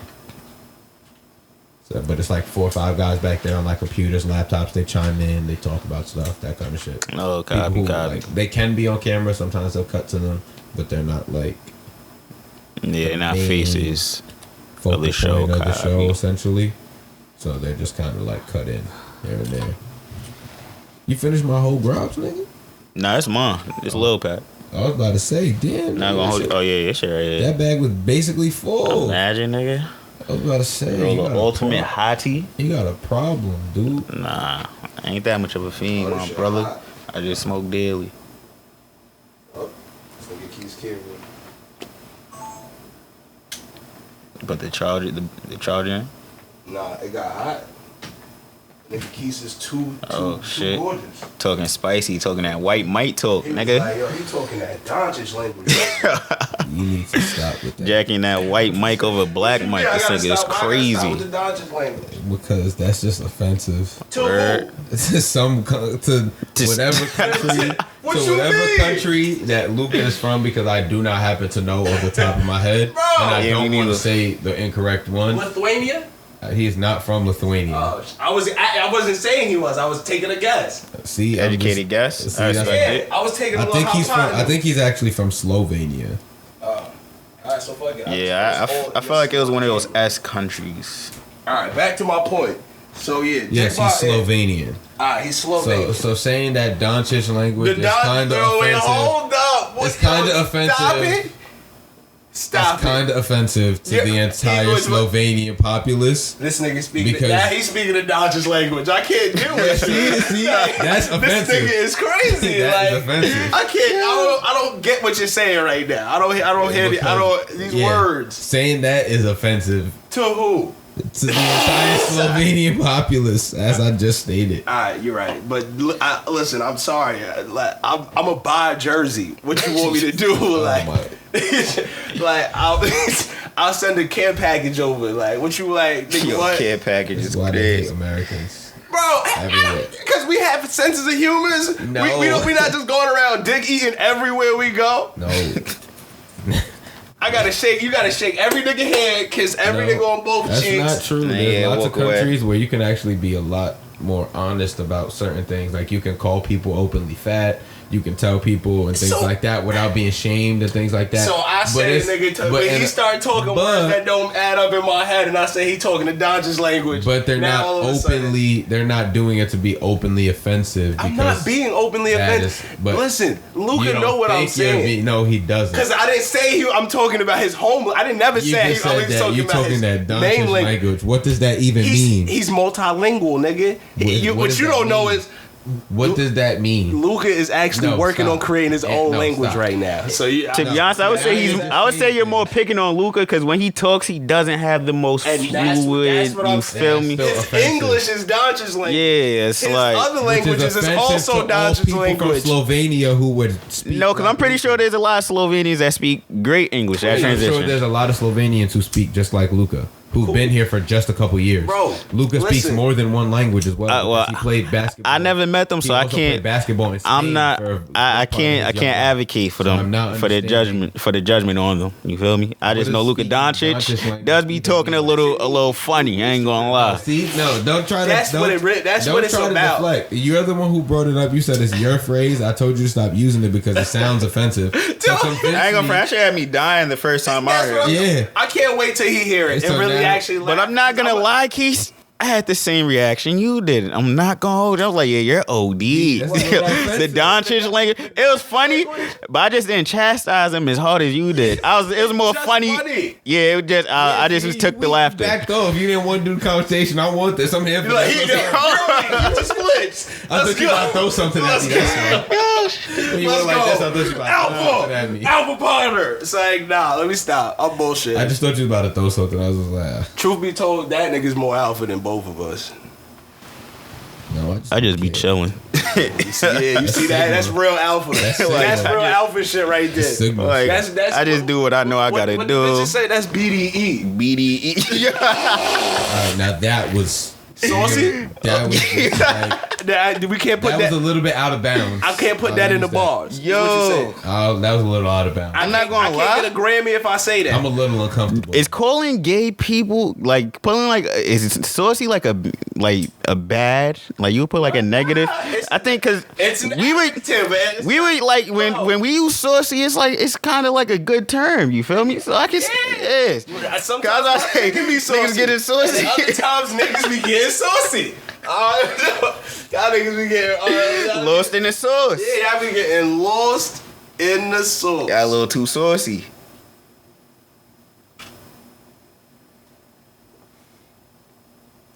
I'm so sad. I'm so sad over you. Y'all remember when Post Malone was black? I don't even. Chill. White Iverson? I don't have. Because clearly Quis really don't want to speak on Saucy Santana. He doesn't. He's not. Yeah. I honestly, I fuck with Saucy Santana. He's so fucking funny. Right? Like nigga won't just say he gonna bump that shit. Yeah, it's giving homophobe. Are you like? Oh wait, hold up. Is it like? Nah, I won't even let those words come. Why are you so touchy with the conversation? Like we just joking. You feel me? But I fuck with the Saucy Santana nigga. The reason I'm so sensitive about the subject is because one, I don't have a horse in the race, so I don't care. I don't really. Are you trying to say we have horses in this world? Like, because it doesn't directly affect me, I try to not just speak loosely about. Oh, so shit you're and not joke rapping? around. You know what I mean? You're not Because listening to rap. It doesn't because of all the things around it and the jokes and all the other shit. It doesn't directly affect me or the community that I'm part of. So I try not to talk about that community. Aside from saying like, hey, y'all are entitled to everything. We only had like 14 listeners. It don't you don't matter, have bro. to sauce it up for them right now. You saucing it up. You ain't gotta do that. Right now you on the court, and I feel you. I do this with everybody though. Like you leaving. When it comes, when this topic comes up anywhere, I just kind of like look like. Anything that has to do with it, because I try not, bro, because I don't joke about it. I feel you, but we literally was. My man's brought it up just because it's like I'm asking you, like we ready for it because we already been took like they deserve music. You feel me? They deserve to have they own lane in music. I never wanted to be misconstrued, so it's just one of those. Yeah, you not wanting it to be misconstrued is construing it. Yeah, because you are definitely you making it seem like word we anti-saucing. I'm like, nah, you feel me? We might need a little bit more sauce in the rap community. Literally, that's what we're basically trying to say. We just tried to. Even what we was talking about. If you answered the question, we could have got to the damn. Nigga, you doing all this? We just like, oh, this nigga deserve to be. Word. I did answer the question, man. So we like, fuck, we got to play around with it because you taking it mad deep, fuck. Categories of music. Now, they should be separated. That was my answer. All right, now hold up. Now this is my. You didn't let the convo travel. Yeah, right. Immediately got back to delegating in the Eastern shit. Like I'm making you. I don't have a horse in the race, I'm but telling you right now, I've never had a horse in the race. I don't even ride. It don't matter, like bro, stuff like that. Just to me, I don't fuck with four-legged animals. Did you pass this to me? Yeah. It just like. But no, the reason why I say that, my retort to that is, I say that for a reason why. Because if it gets so popular, the way algorithms work, this shit can actually get into like the ears of people who might not be ready for a little bit of saucing. And that's their problem. Hold up. And I also believe you don't necessarily have to be a saucy nigga to make some saucy ass music, aka my son Dick Bae. That's why I brought him up. Also Thug.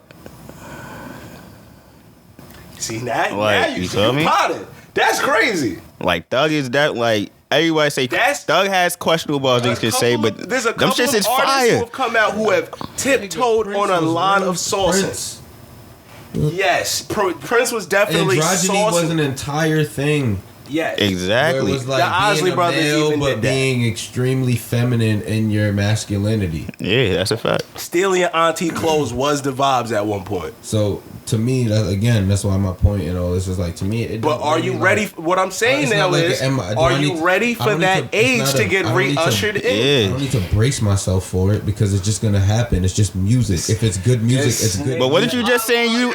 But he was just about to say assimilate. What was you saying? You don't like what they assimilate? They should be allowed to assimilate into the greater force, which means I shouldn't care over the fact that this is a gay man rapping. Copy. It should just be in the playlist. If it's good music, it's good fucking music. That's a fact. It should be because Lil Nas X got some fire songs. It should be assimilated into the greater force. I don't care what your sexual orientation is. That is your personal thing. I don't have a horse in the race. It's just saucy, you feel me? Gay or whatever music is there. If it's there and it's quality music, it deserves to be there. My problem with music in general is that most music is fucking garbage. So my issue with that music would be if all you do as a gay man is come in and talk about twerking, popping your ass, and weird shit like that. Whoa! Wait, hold up. What you mean weird? How's that weird? It's not weird when women do it. It's weird because I don't understand it, and I'm always open to learning. Just cause. All right.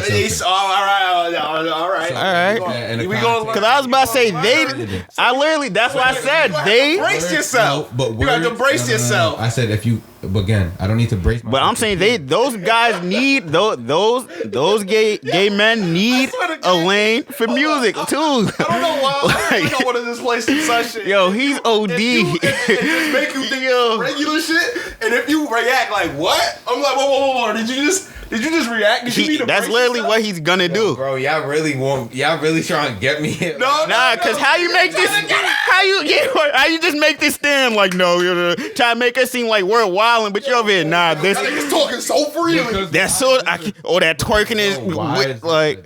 All right, so here, why is this such a big topic? Why can't they have it? Why can't they have Atlanta music? Why is it so like? They need their own cat. Yeah, bro. Why not? Everybody else does. I never listened to Saucy Santana personally. Neither have I. Never will. If he happens, or she, or whoever he may be, because I do not know who this artist is. So, whoever they may be, if they make good music, and I happen to hear a song that is good, and I enjoy it, by all means. Facts. That is the only, I just started listening like, to Elton John. that's recently. just it. Like, Elton John's nice. Like, I don't care about, like, all of that other shit. Because, again, to your point, someone like Elton John. Elton John has been openly gay for years. Yeah, before that shit was hot.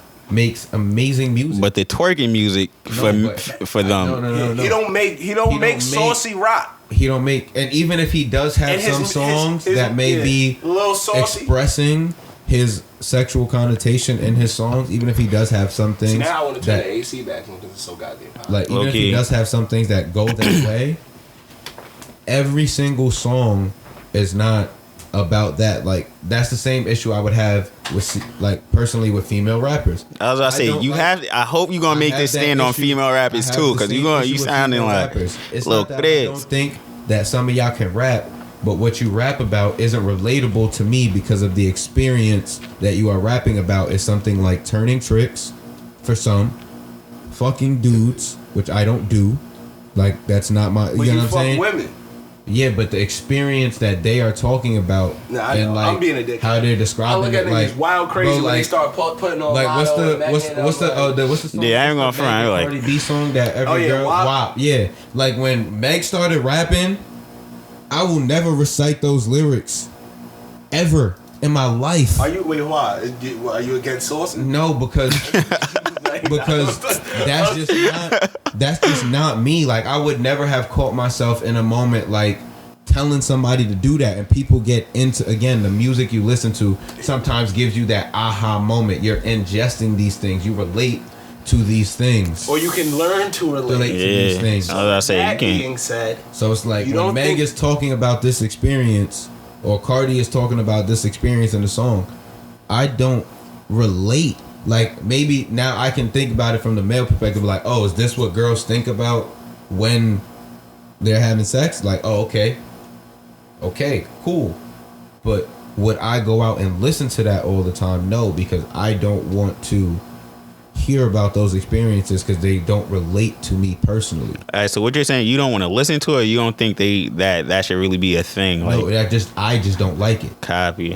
And that's not saying that it's wrong or that it doesn't have a place, but again, my personal stance would be I don't like. I like that answer better than that other one you gave me. Like, all that. Where my lighter go? Yeah, my lighter and you. How you lose my? Because you was over there fake, really trying to get on niggas and shit. The blue one. Oh, yeah. Oh, I was gonna say blue one going. But yeah, they try to delegate peace all types of like, organizations. you even let us get to the convo for real. Like, I don't feel like it needs to be a big topic. It was just a question. It got to a big topic because you want to do what you did. Shut your ass up. It's like, damn. Just try to, He said delegate the East and like, he want to delegate East. Now y'all. We've been thinking I'm more of an ally. Nigga, say nah. I'm gonna say some wild shit. You're wildin'. Being an ally. How about gatekeeping being an ally? You gotta say you more of an ally than me. Yeah, nigga, I do this. I'm not gatekeeping it. I'm not standing in the way, not letting you be an ally. Yeah, fucking you talking about. That's what they do. They watch what niggas do. They be like, oh yeah, he up 10 points on the ball. You walk around with like little index cards, getting stamps. If I see a gay nigga in help, I go, here you go, sir. Here's some help, and then I walk away and I pull a little black book out and that's one for today and close it, and that's it. Like, but he has to authenticate it, or it doesn't make. No. I see. Unlike you, I'm a trustworthy man. So that book is all the confirmation needed. I think I'm fairly trustworthy. Yeah, I know. My ally book is being checked with honest check marks. Man, listen. Again, Y'all are just crazy. Somebody sus just crossing the street and the car about to hit him. I'll just jump in front of the car. Get hit with them. That's one. I tried. Oh shit. Yo, we got fucked up together. Pull the fuck out. Nigga said pull the book out. Oh shit. Yeah, man, it be like that. Son. Yeah. Yeah. Good time. Yeah, word. It's a little jokey joke, my brother. Chill. Well, where you OD? I ain't gonna front. That's why I got to this. Like evil people. Word. Nah, but we just asked the question. Nah, fuck that. What's Bro, words are important. He does have a point. Words are very important. That's words a are fact. important. They have meaning. And also it's speaking kind of- very loose. And again, we talked about the oversaturation of music, and this is something I always think about when we sit down in front of these mics. Everyone thinks they can sit around with their friends, pick up some mics and some equipment, and be fucking podcasters. Y'all are not deep. Y'all don't have no fucking great. But what if you're not trying to be share. that deep? Y'all not that fucking funny. Y'all not that damn entertaining. How you know? Y'all don't have no production value. What? Y'all don't take it seriously. I got Y'all plenty just of pick this- value. Y'all pick the shit up. Y'all think it's cool and a hobby and an easy way to make money, and y'all not actually taking it seriously. You think this is the easy way to make money? I was about to say, swear I to God. I just picked No, this shit you up. are- Niggas pick, bro. I'm not talking just about. here. I'm not talking about everybody, but you know what I mean. A lot of people will say this. I'm not the only person who has this opinion. Like, bro, I watch Twitch regularly. There's maybe 6 people on Twitch that really get viewers, like on a regular basis, in like most categories. Like most nights you go on Twitch, one dude has like 35,000 viewers. One dude. It be like that, bro. If you sign in right now on Twitch, Ozma Gold probably has like 22,000 viewers right now. And everybody else has a couple hundred. There's probably millions of people on Twitch right now. That dude has the bulk of the community in one spot. That he works hard. He gets up early as fuck to get on, to make sure that nobody else is streaming when he's streaming. And all the other, he makes sure that his mods are active so that way if someone's being offensive in the chat, they get banned. He makes sure his donos and everything are right. He makes sure his banners and all, like, there's production value that goes in to his job. Joe Budden doesn't just wake up and go and sit in a room with Ish and them niggas, them in Parks. But it all starts from somewhere, bro. But again, Most of them were once just a bunch of dusty they niggas in start- front of a camera with a mic, just doing some every shit that they think again, they can do.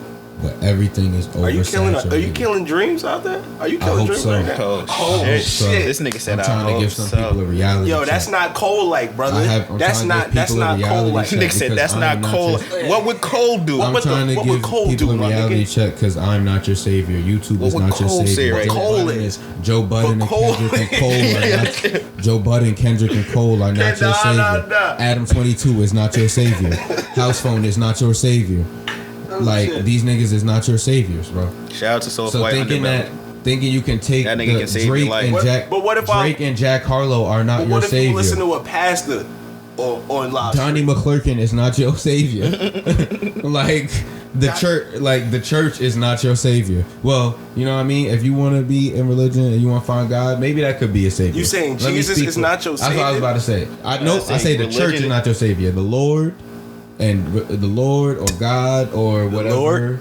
The Lord's whatever, you know what I mean? Whatever religion you may follow. Lord. Specifically, that can be your I savior, ain't but gonna the lie. church itself will not be your savior, if that makes sense. I know like it's- finding God or finding your way to your religion can be your actual savior because it'll help you get closer to yourself and align with your own values. I won't. I know this has nothing to do with what we're talking about, but did y'all watch Medea movies Did you watch Medea movies when you? Some of them, I know you watched them. Shit. Why you coming from? but like them niggas, everybody thinks they can just get up and say whatever, and then people forget that like words have meaning, and when you put something on the internet, it's there forever. So before you go off and start having like Free random thought and takes just being honest and just having just wanting to share a good And- conversation yeah, with your but friends. again- Hee hee ha ha. Yeah, you can kiki haha, but if you're actually gonna take something seriously and be mindful of the things you're doing before you just like give some random take, you should have a conscious thought that like is based on like how you really feel, based on the things you actually like have taken the time to think about and understand. And that doesn't mean that you can't be open to learning or But what if you're just bad opinion. at communicating? What if you really understand it, but every time you open your mouth, you just stupid? Well, if you're bad at communicating, podcasting is not something you should do regularly. You trying to take this outside? I'm just saying, like, your podcasting is literally sitting here communicating with either your audience or you're a group of people in a room still communicating with an audience your thoughts, beliefs, and takes on situations. So, like, before, like, it's great to kiki, ha-ha, and all that other stuff, but, like, those things also take, like, dynamics and things, like, to build up. Like, a comedian isn't trying to be serious when he cracks a joke all the time, and they still get attacked. It'd be like that. You know what I mean? So I think, but then they'll come out and like let it be known, like, no, like this was a joke, and this is what I do in my everyday life. Not that it may change any or everything for them. You know what I mean? But it's a reference point for those people who like actually want to learn and have a lens into what's going on and not just attack people blindly. So that's why, again, like, I think every asshole with a mic shouldn't think they can get up on the podcast and share their opinions. Like, what the fuck do you actually know? Do you fucking read books on your free time to actually? So what you saying? Niggas that can't read aren't allowed to have opinions? Nah, I'm just saying, like, do you read books in your free time? Have you lived on the street? Have you traveled the world? Like, what experience? What have you So basically, done? you're saying if you're poor and uncultured, you're not allowed. And uneducated, you should not be trying to have a podcast. An opinion or a podcast. No, you should not have a podcast. I didn't say you shouldn't have an opinion, but if you're poor, uneducated, and uncultured, you should not have a podcast unless your podcast is specifically for the poor, uneducated, and uncultured. No. Right here, I bet. We right Unless your podcast should specifically be you going out and learning, or having people come on to debate you and give you some more understanding. But what if you just love the don't. poor, uneducated, and uncultured? You think they don't deserve to just say what the fuck they want? Look what do you not understand? The poor, uneducated, and uncultured have given us so many beautiful moments in the last, since honestly Instagram has come out, they have captured our hearts. Chill, they are. I'm not gonna lie. Some of us might hear this and think that you're not part of the group. They captured my humor. No, they captured our hearts. Yeah, you know. So I bet you if I say this shit right now, you're gonna know who I'm talking about. Probably, I'm gonna laugh. Probably, I ain't gonna hold you. The poor, uneducated. They killed Biggie. Chill. ISIS killed Biggie. Rest in fucking peace. Yo, that is poor, uneducated, and uncultured at its finest, and she became a celeb. Yeah, she's appreciated in the community. I ain't gonna lie. It was sad. It was a thing when she died for her. Yeah, rest in peace, bro. Like she kind of, you see this nigga? She slightly broke the internet. Like everybody was like, nah, I'm she laughing died. at y'all, not at her death.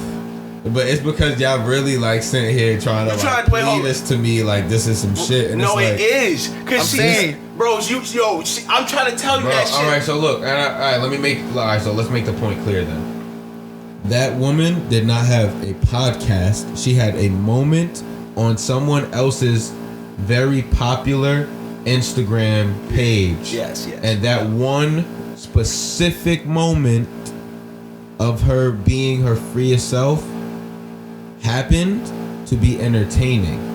Now, the vast majority of those moments that happen on a day-to-day basis are not that entertaining.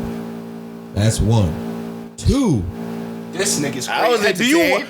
I said the vast majority of moments like that because we don't moments like from her or in general. Just in general, bro. She was one specific woman on a specific out of like 900. Out of like a bunch of other people on that, bro. But out of a bunch of other people. Yeah, I was about to say. City. He didn't go to prom. That's why he don't feel the magic. No, stop. We literally walked out of the nigga. But I'm not saying that. You gotta think about it in real. Nigga, you're thinking out about the spot and a homeless nigga did a one-legged backflip for us.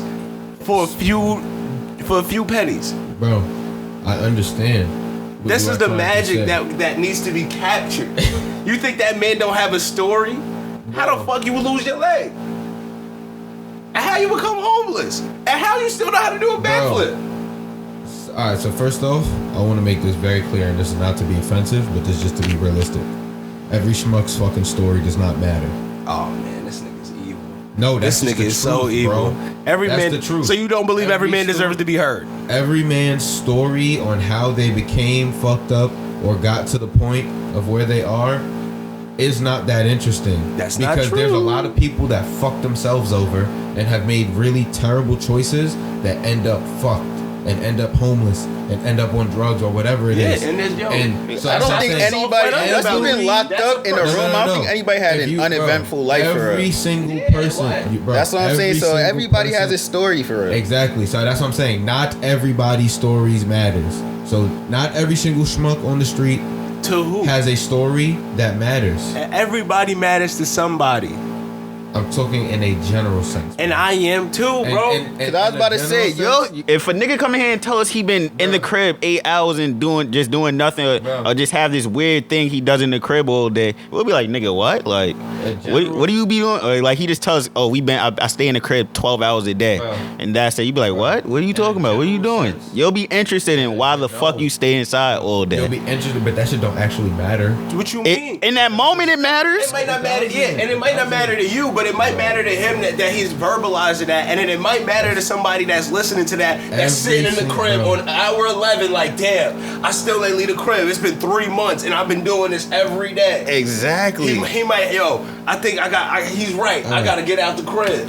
Alright, so there's a bunch of problems I have with this, but I don't want to be really long-winded, so I'll just be straight to the point. That mentality of every single person's feelings and story having some type of meaning in a greater sense is very untrue. Because in the real general greater sense of life, we live for 70 something years. Unless you do something that's actually impactful to the human race, whether it be fiscally or physically, you know what I mean? Like Hitler wiped out millions of people, and the way in which he did it, we remember him for it. Not to say that he's glorified for it in any way, but stating a fact, right? And Bill Gates and Steve Jobs have revolutionized technology in such a way that it doesn't matter whether it's for the good or for the bad, they will forever be remembered for the way they have impacted human society. So their stories, right? In the greater, like that AC keep getting louder. Their stories in the greater, like, the greater paradigm of life have some meaning. Not like some great giant mystical one, no. What they did was impactful. It is going to leave a lasting mark. So the story of how they accomplished that and what they did matters. There are some people who have done amazing things and then been dealt shit hands and given a shit situation. Like some of the veterans of this country who fought in wars or people who have lost all their money through like stock investing or things like that. You ever seen some of those stories matter. You ever seen this Instagram page on the gram basically? It's Humans of New York, where the shorty just goes, or it's a man or I don't know, but they just go around just taking pictures of random people, literally casual people, and these niggas be having crazy story. Random person you just walk by, hey, can I just take a picture? Hey, how's your life? And niggas have a 7-15 page post about their whole life story. It'd be some crazy shit. Niggas and individuality. I don't feel like you always have to have a general impact on on human life or human race to really have meaning for a story. You feel me? Because individuality matters, you feel me? I can really impact somebody's life. If I can impact just one single person that in my life, matters. So again, to the point. All right, so this like kind of ties into all the topics of like the music and shit we talk about today. The oversaturation of anything whittles down the value of like of the actual thing. So if everybody's fucking story matters, do you know how many fucking people there are If you do that aggregate math, your story actually doesn't fucking matter. Somebody's story matters to somebody. That's the thing. Listen, We keep saying, bro. So at some point, every story matters. You feel me? 7 billion people. Because somebody always relate with somebody else, regardless. No. I'm not trying to say it needs to matter to 7 billion people. But there are 7 billion people and counting. Maybe, you know what I mean? Plus those who have come before us. And the ones that come before them. And so on. There have been so many stories. So many. If every single story has value, how do we actually put a value on the ones that actually matter? And that is the point I try to make. The same thing with like Beauty's music. in the eyes of the beholder. If every single person, people place value on things. Value is personal. It's very like. I mean, one person they say, "Yo, I seen what you did and I liked it." It probably like I go, "Wow, thank you, I appreciate that." Like if someone says that, like, "Yo, what you're doing is inspiring," and thank you, I go, "Wow, that was fucking great." I'm not going like, "Yo, word." That mattered to that person. No. That's your personal feelings don't like connotate the like fact and value of something, and that's what we already established that because we had said before. You can buy something for $100 that value for the general public at $100, and I'd be like, you paid $100 for that? Yeah, because inflation and even if we want to talk about the value of $100, your $100, bro. This year, are you trying to say less. Monetary value, or I'm just talking about general, bro? Because what I value is never gonna be what you value. Yeah, that's what I'm saying. No, so, perfect example. If you see a school shooting today, right? Please, you're gonna care. Absolutely. Please. If you see a school shooting, are you positive you're talking to the right person right now? If you see a school shooting today and children are killed, you're gonna care. If you see another one tomorrow, you're gonna care. The next day, you see another one, you might look at it, you might still care, but you might not let it affect you as much. Then the next day, you see another one, and another one, and another one, and another one, and eventually it gets to a point where you've seen so many, and you've taken in this thing so much that you almost become numb to it, which is what we discuss all the time with technology and having everything at your fingertips. Because we are exposed to tragedy, like, school shootings, regular unarmed civilians being murdered by police, and all those things, we've almost become somewhat numb to tragedy. I get what you're saying. In that same sense. There's a lot of people that's not numb to any tragedy. To save you from the long-windedness, when was the last time you watched White Underbelly? Literally earlier today. Alright, I respect it, because I haven't watched it in months. Like, that should be sad. I just was putting one of my coworkers on. Something about, you remember the nigga with the open? Oh, yeah. I was telling him, like, yo, you should watch this because this shit be sad. Like, it's entertaining, but this shit really be sad. Like, people, random Skid Row fiends be having sad stories. Even the ones that's not even so entertaining. The ones that's like, oh, I was regular. I just chose to do this. It's always a why. And it's like, that shit get deep. Yeah. This is just random. But so I understand what you're saying. That's entertainment value. You personally find some type of stigmata in there where you're like, oh, I like this. I enjoy consuming this. Their pain, which is something that people don't like to admit.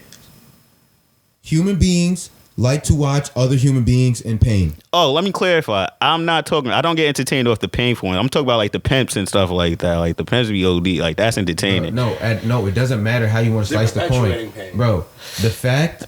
Not really. Because if you watch... The pimp game is very... You'll be surprised. The fact that you sit there and watch something that you are... Same thing he brought up before.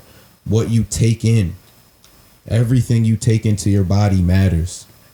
The fact that you are sitting there and intaking this, that means somewhere in you, you find even if it's just the passing of the time, or you like to feel the pain or empathize with them. I'm not trying to like make you out to be a bad person. Yeah, I'm intrigued by it. I find at some baseline interest. level, you are entertained by what is going on. And you did say it was entertaining. Yeah, I did say it was entertaining and you sad. may relate and feel empathy with some of the victims or the people going through said tragedy, and that's just something I also pointed out. If you see some you might relate to, some you might feel pain for. But after a certain amount of time, when you see the same story or whatever, you're going to skip that one.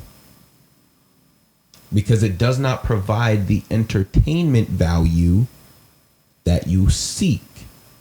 So now, back into my regular point, if there's 7 billion people, there's going to be a lot of similar stories. I'm going to skip. I do plan on watching a lot more. You know what I mean? There's a lot of similar stories. Now, when you find that outlier that happens to be like some real out of the blue, never heard some story like this before, that becomes so much better than what you're using as the baseline entertainment value. They've now raised the bar, or whatever the baseline bar was set at, because of this saturation of getting the story. All right, so you're saying every story doesn't matter? Every story doesn't really matter, because everyone has a story. So yes, of course, someone somewhere is going to find some entertainment or whatever value, but even them finding value and entertainment in your story doesn't make it inspiration. Matter. It doesn't make it matter in the greater like scheme of things, because they have been people that have come and gone completely before us, where their stories and everything that was with them and everything about them is gone. Yeah. Because it didn't matter. No, it's not that it didn't matter. It just the ones that it mattered to died off. In the general, why does it have to? Things that matter. You're saying like in the general scheme, like it has to matter for a general populace for it to really be. You feel me? Yeah, that's what you're trying to say. Like, that's the only thing that's really of importance for it. That's what I'm trying to gauge. That like someone will like. Yeah, but your personal. But then again, once or twice. but then you keep going to the general. The general. I guess something. All right. So again, words have meaning. So if something matters, that means it has a value of importance. That's definitively what it means. Not everybody's story is fucking important. To everyone. No, to anyone or everyone. Not everybody's story is fucking important. It does not fucking matter. Something mattering makes it important. If something is important, it then has a value. If something has value, that intrinsic value can either go up or down or stay the same. That is how value works. That is how importance works. Something either has the level of it. That's what, if it matters, it either matters a little bit. So what do you gauge caring? Like, what is a gauge of time for caring? Because you can tell me something right now and I can care for this certain 30 seconds, 45. You tell me, like, oh, I'm fucked up. Okay. But I won't carry that on once I leave you. You feel me? So again, the reason I keep bringing the point up is because I wanted to, like, I don't know how else to explain it, to like try to get it across. If there's a million fucking options,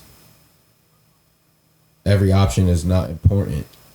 But there is one that is. But there's one. Somebody. There's one. And it doesn't have, and it's not necessarily or always the general common. You feel me? If there's a million, if that was the case, there would only be one genre of music, and it'd be for If real. there is a million fucking options, there's gonna be something important within the million options. Yes. Now, there's still a bunch of options left on the table. Where do you find value in the rest of the options? That's where you now gauge the importance. Does it matter? You don't need to find value. You don't need more than one. Some people don't need more than one option. They just can find all the value in one. Now, when you speak of something like music, it's actually very important and very clear that a populace and more than one person finds value in this thing, or that music would not fucking exist, or it would not be on charts. Like the fact that there's different genres just of because it's not on music. charts doesn't mean. No. Wait, Yeah. What do there's you? plenty of successful songs that didn't chart, bro. And there's also It genres would of not music that exist. It I'm would pretty not sure be- we're not it would privy be to. on charts. It would not be on platforms. It would not be somewhere where people could consume it. If the general He's still comparing the populace did not- individual to the general, still Yeah, kind I'm of. so because he just And we're trying to said say that- music. He said there wouldn't be different genres of music. Correct, if he people did. Didn't. So okay, music is a clear-cut, definitive way to look at the fact that more people like this, so it has more value. It is more important. I understand, but in the general This sense thing- of value, this- I don't think no, you can. stop. I don't think you can This- no, separate. this- you can yes, no, count you out the can. individuality You can of it. you can literally separate the value because more people like this general thing. But it all has starts more with individuality. value to One the person has to general find it, populace. then another person Now- has to find it, then another. It starts from individual. Somebody has to. It has to reach one person. Somebody out of those million, that shit has to reach one person regardless. Yes, and it but has the to matter. The importance and value of it And is then- that such where it does not only matter to one person. Something mattering means it is important. We are 7 billion people and counting deep, plus the people who have come and gone, which means there are a million and trillions of stories that have come and gone and that we are never going to hear because in the entire matrix of actual palpable mattering and having value, bro, Anne Frank didn't really do much, but we remember her story. We talk about her story Because she was. It was because of She was blind and deaf. because No. Oh no, that's not. that was- Oh no. that was Yeah. Helen Keller. Yeah, well, I don't know. Blind, deaf, and dumb. Again, Anne Frank is the her story again because of the times and when it happened and the things surrounded with those people for whatever reasons their stories are important. They have a value that transcends the time and the normal value of just my personal feeling. Because your but how can personal you say that? your Because personal feeling. I'm happy you brought up Anne Frank because Anne Frank's book is just a diary that someone found. Yes. Who's to say that had value to anybody? That an individual had to make the decision that Okay. Yeah, this it's still. shit's That's fire, what, bro. it starts I ain't from. gonna lie. Wait, time I out. read this shit. Who's to say it has value to anybody? It's again a clear indicator that it had value and it was important is the fact that Anne Frank's diary is still readable for someone like you and me. Bro, you That's the don't- clear hold cut up. sign Hold that up, it hold has up, and hold up. it has You try to, importance. don't say that because you're trying Because it has survived the test of time and this story still exists. Because if it was, there's No, plenty of I- other now I'm diaries, starting to bro. feel like- I was stop. just about to There's say, plenty of other diaries it- out there from that that time are era nowhere near is as popular. talked about or popular. and it's probably And it only does because not- Anne Frank is probably the most, the most marketable. You could literally, bro. No, yeah, there's plenty that are more marketable than Anne Yeah. Frank. It's just a little girl's diary, and then like the stories that well, not even the stories, the educational purpose or whatever that we used to gain from So it in have you school seen the movie The has Boy come from like the have you- actual history have learning you from seen, around it. Have you seen the movie The Boy in Striped Pajamas? Yeah, Okay, that It's a depiction. Is a depiction. it's not of a real It- movie. it's, no, It's I not know, like but that's a real- depiction based on events recounted from probably the most marketable survivor. Chill out. Don't say marketable on that. That's Because they but made it's very- it's very they made popular. a feature film about his movie, Who's The Boy in Striped Pajamas. They made a feature film about his experiences. so? Are you saying Same thing with Schindler. Boy in, Same thing with Schindler's List. are you saying like, the there boy in was a striped few- pajamas is a real story? It's a depiction It's a based depiction. on somebody's actual experience. Yes, it's not complete. Again, it's a movie. It is fictionally doctored and drawn up, just like anything else would be. For like like The Revenant with Leonardo DiCaprio was based on a true story, but there's movie shit. But yes, that is based on someone's actual experience. Schindler's List was Oscar Schindler was a real person. He really saved Jewish people the way that he did, and they made a movie about him. Like there are people whose stories were important from this time that survive, and that's That's what I'm trying to say. Like when you really try to sit, it's like, because truth be told, like who's to say Oscar's story was important? And it had to been a bunch of individuals. Like I'm pretty sure some nigga going through way worse than what Oscar was going back there, and then wrote it down. No, I'm not even gonna lie. I haven't seen Schindler's List. So I'm not gonna ruin it for you. You should watch Schindler's List. I will. But Oscar Schindler did a very, very good job of saving many Jewish lives. The movie depicts how he did it. You never seen that? I haven't seen that shit in years. And never seen it. He was fairly close to the German party as well. So he was doing this from almost inside the lines. I get what you're saying. So again, making his story have a little bit more value than every single story. Because again, there were still millions and millions of people going through this time. The reason that Schindler's happened to be probably brought to the top of the list, he might have saved more people. Might have been more popular, surviving.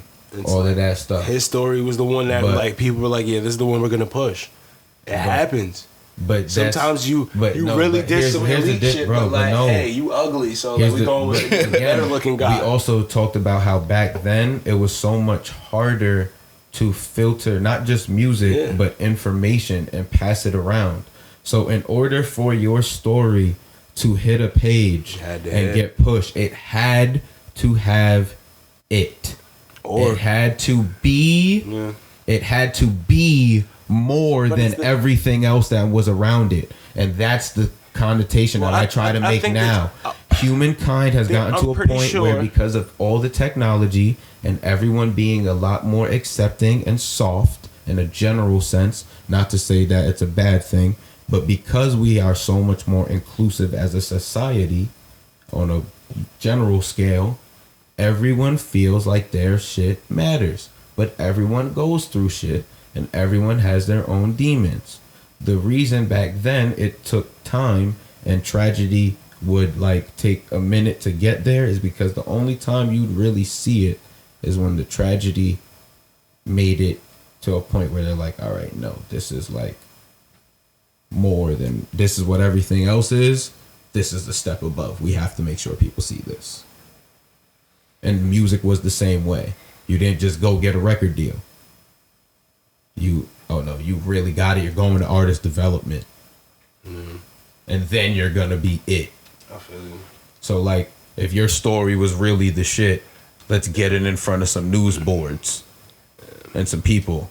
Yeah, I feel you with the entertainment. That's most marketable. Yeah, of course. I'm talking about human experience. Yeah, though. Like, you can't place in a human experience. The most important stories tend to survive because they have the most relatable point. I'm pretty sure you can tell me a story from your uncle that you hold value that I don't care about.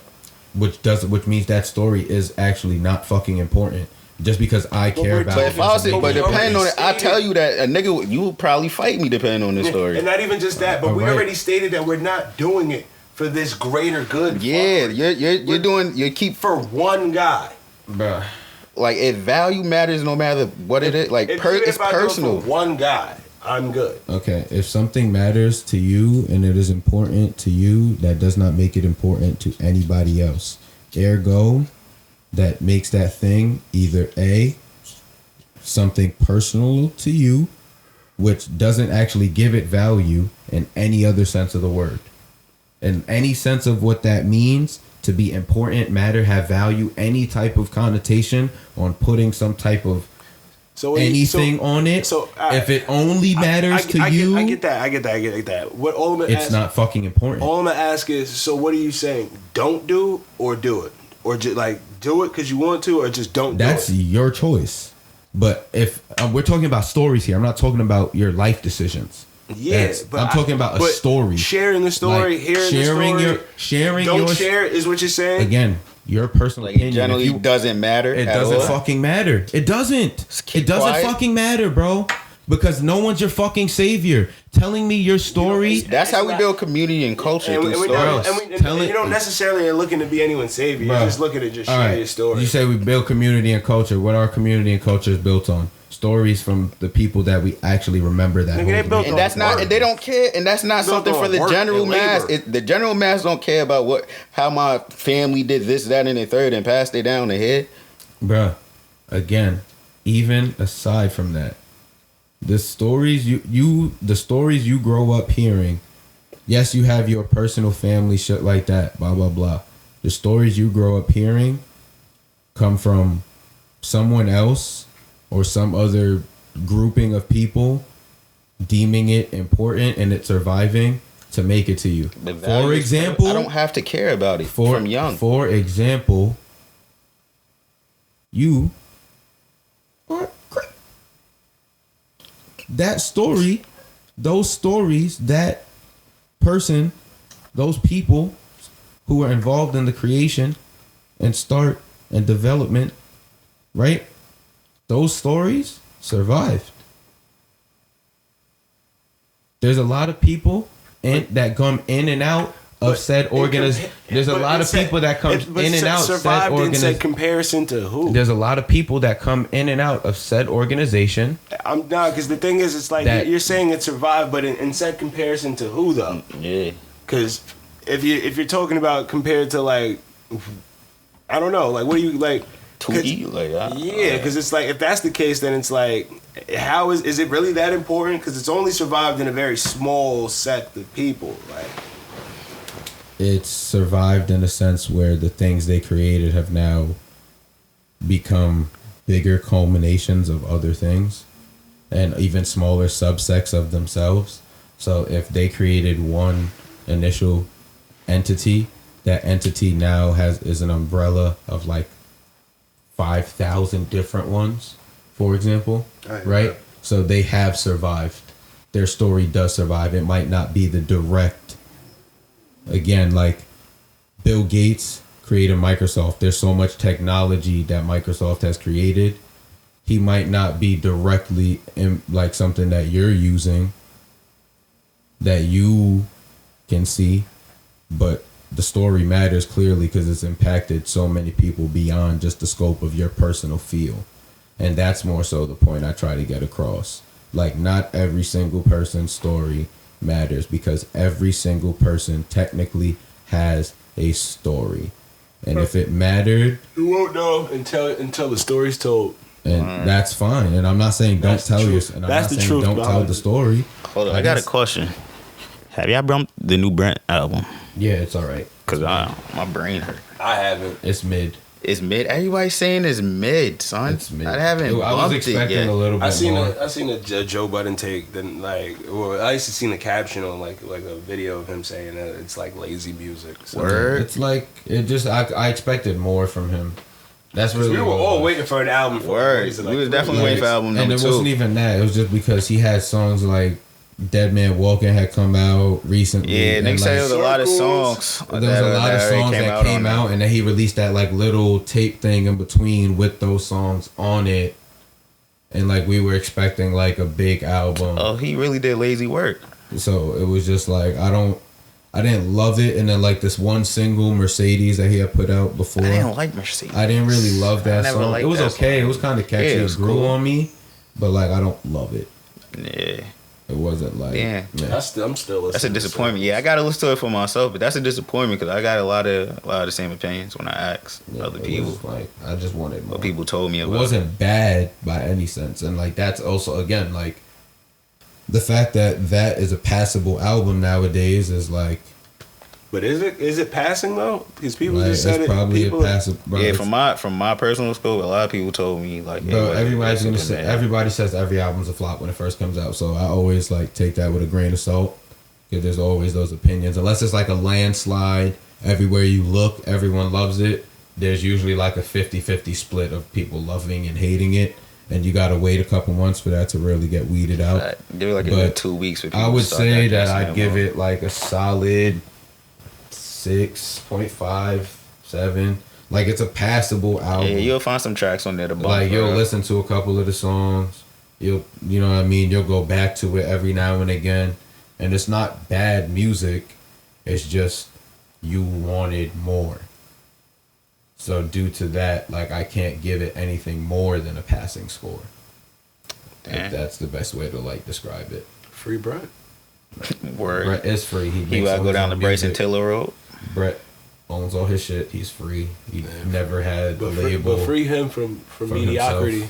Word, for real. Bro, again, it's real easy nowadays to sit and throw some shit out there. So, like, I don't think that was Brent's intention. Definitely not. And I think that all things considered, I feel like he was sitting on a lot of this music from COVID. Because he does all his shit himself and he was stuck in a room not being able to do nothing. And he makes most of his money from, like, doing appearances and shit because he owns his music. So, like, he can really make a bag from showing up somewhere and then having it played and all types of shit. So, like, I think for him, the bigger thing was like, oh, well, I got this stuff. Let me just kind of put it out. I don't doubt that there's probably something coming before the end of the year or early into next year. No. That would be like my... You gotta give niggas a makeup album. So, like a ultimate sorry for the wait. Yo, listen, I got this one for real. I think he does a good job of giving people the album. I think he does a good job giving us content. Like when he does decide to give us music, he gives us like the album, then like a couple features, and then like 2 other songs. I can actually ask a question, because me personally, I really like, other than That Man Walking, I really didn't like any of his other tracks really as much as I like the previous Fuck the World, Allure, like all those other tracks. You feel me? Like how do y'all feel? Right. Y'all fuck with Brent post album? Like I feel like post album he was just like, oh nah, niggas is topping me right now. Like, you feel me? I ain't gonna lie, I didn't even like that Lost Kids album, whatever it is. Word? At first, I thought I can agree with you. Like, I can agree with you. It grew on me. It grew on me. Yeah, it didn't take me back the way I thought it was. Nah, after a while, it started taking me back. I'm like, nah, this shit is hot. So like on his album, except on for this the Lost Kids album, Get the Money, like that song that came out, and I forget the one that also came out as a single with that. I was fucking with that, but I didn't really bump that album. And then after that, Fuck the World. Yeah. Nah, that was Lost Kids. Lost Kids Get the Money or whatever it is. Lost Kids Get the Money. What the fuck are you talking about? It's Fuck the World album. I think that's what it's called. And the song is that's the name of the song. The name of the song is Fuck the one of the song is Lost Kids Get Money. Money get lost when we don't chase it. Yeah, facts. Yeah. What you looking at me for? Yeah. Yeah, even the Dead Man Walking that he dropped was a remix to the version that got leaked. The original version was more fire. Yeah, so the Fuck the World album was pretty cool, but Wasteland has some pretty good songs on it, like Gravity with Tyler the Creator. Fuck the World is like hold on, let me see what's on that album. Cause I didn't listen to the album. I just listened to all the songs that led up to it. Clouded, Been Away. Is Summer in London on that album? Nah, yeah. Fuck the World. Fire. That's Been Away, Clouded. Fuck the World. Yeah, so I actually liked all Lost Kids get the money. Yeah, I lost all the good songs on it, but I didn't actually listen to the album as pretty much all the songs. Like I listened to it. Skyline isn't listened to as much because it was like I've been heard some of these songs. Yeah, like I was listening to Fuck the World like continuously, but maybe it's my fault. I just burnt myself out. Nah, but like Gravity is good. That was a single he had put out with Gravity Tyler. Was tight fire. Yeah, that was hard. The Drake one, don't act like niggas wasn't bumping that. I wasn't personally. I didn't really Waste of Time. I don't really like that song. Yeah, that one wasn't too hot to me. The only ones he got for me is the Tyler and the Dead Man Walking. What song? Dead Man Walking is on this. Jackie Brown I like.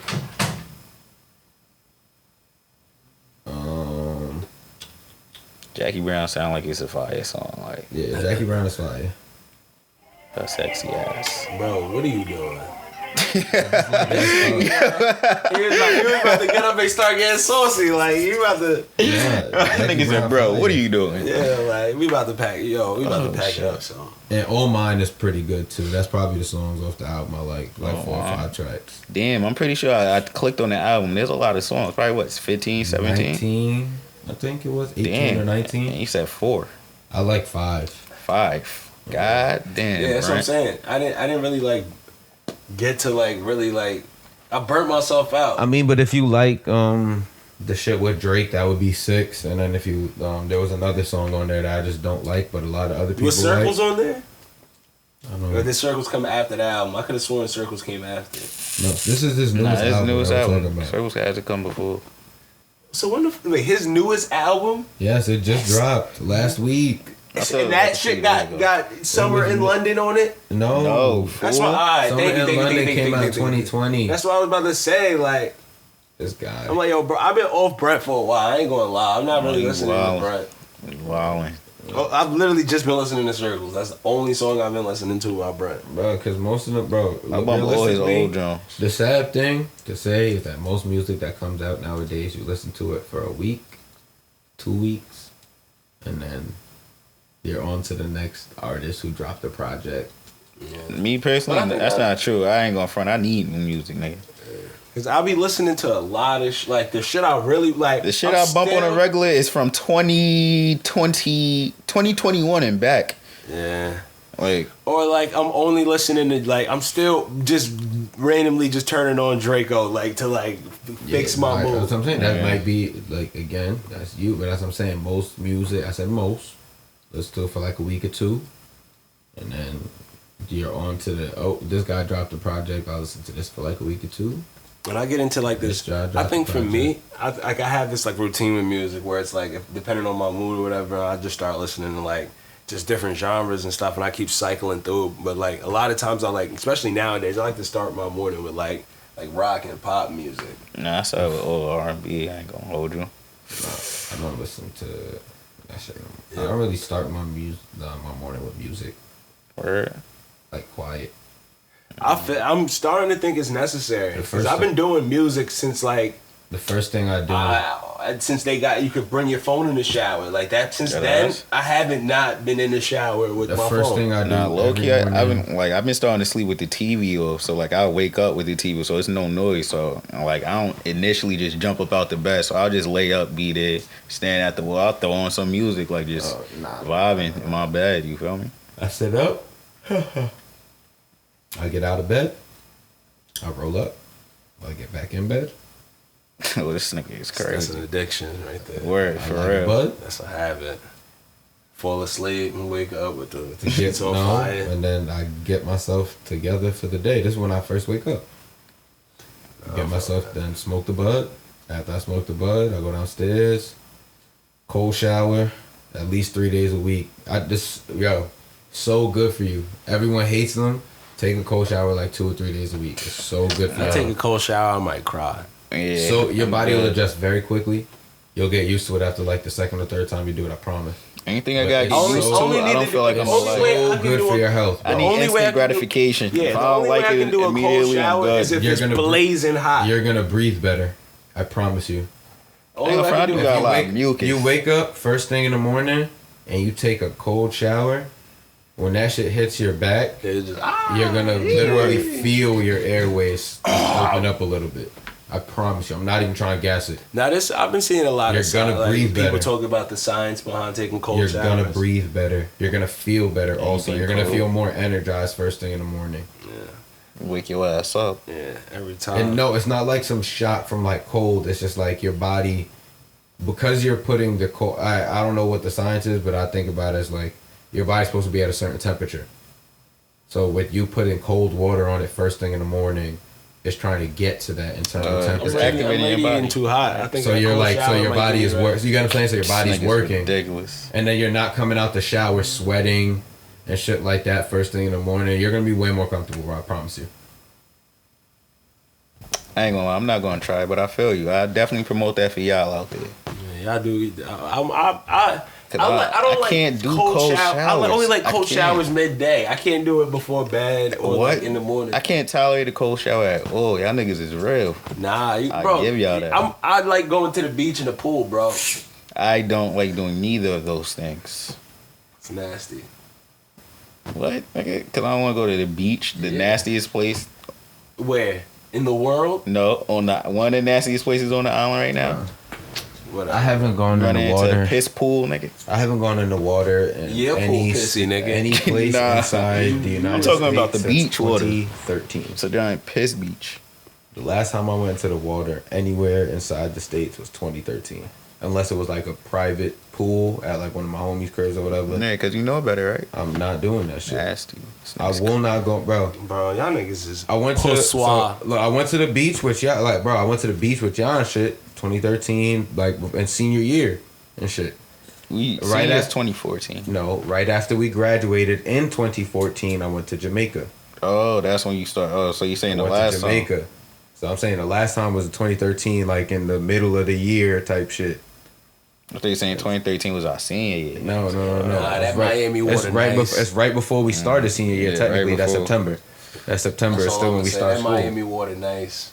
So like, I went in there, and it was cool. And then I went to Jamaica that summer. Never again. Yeah, We'll not go. I mean, once you go to Jamaica and once you see your feet in the water, you never going in water that you can't see your feet in again. Like, it's different. At least me personally, like that's where I was like, yeah, nah, that's not. I feel like that's a lot of people. Like, that's not it. Like, I went into the water, bro. I put my feet in the water, and I could see everything. Little waves go across my feet, the seaweed, little fish if they swimming by and shit in the ponds. Shit.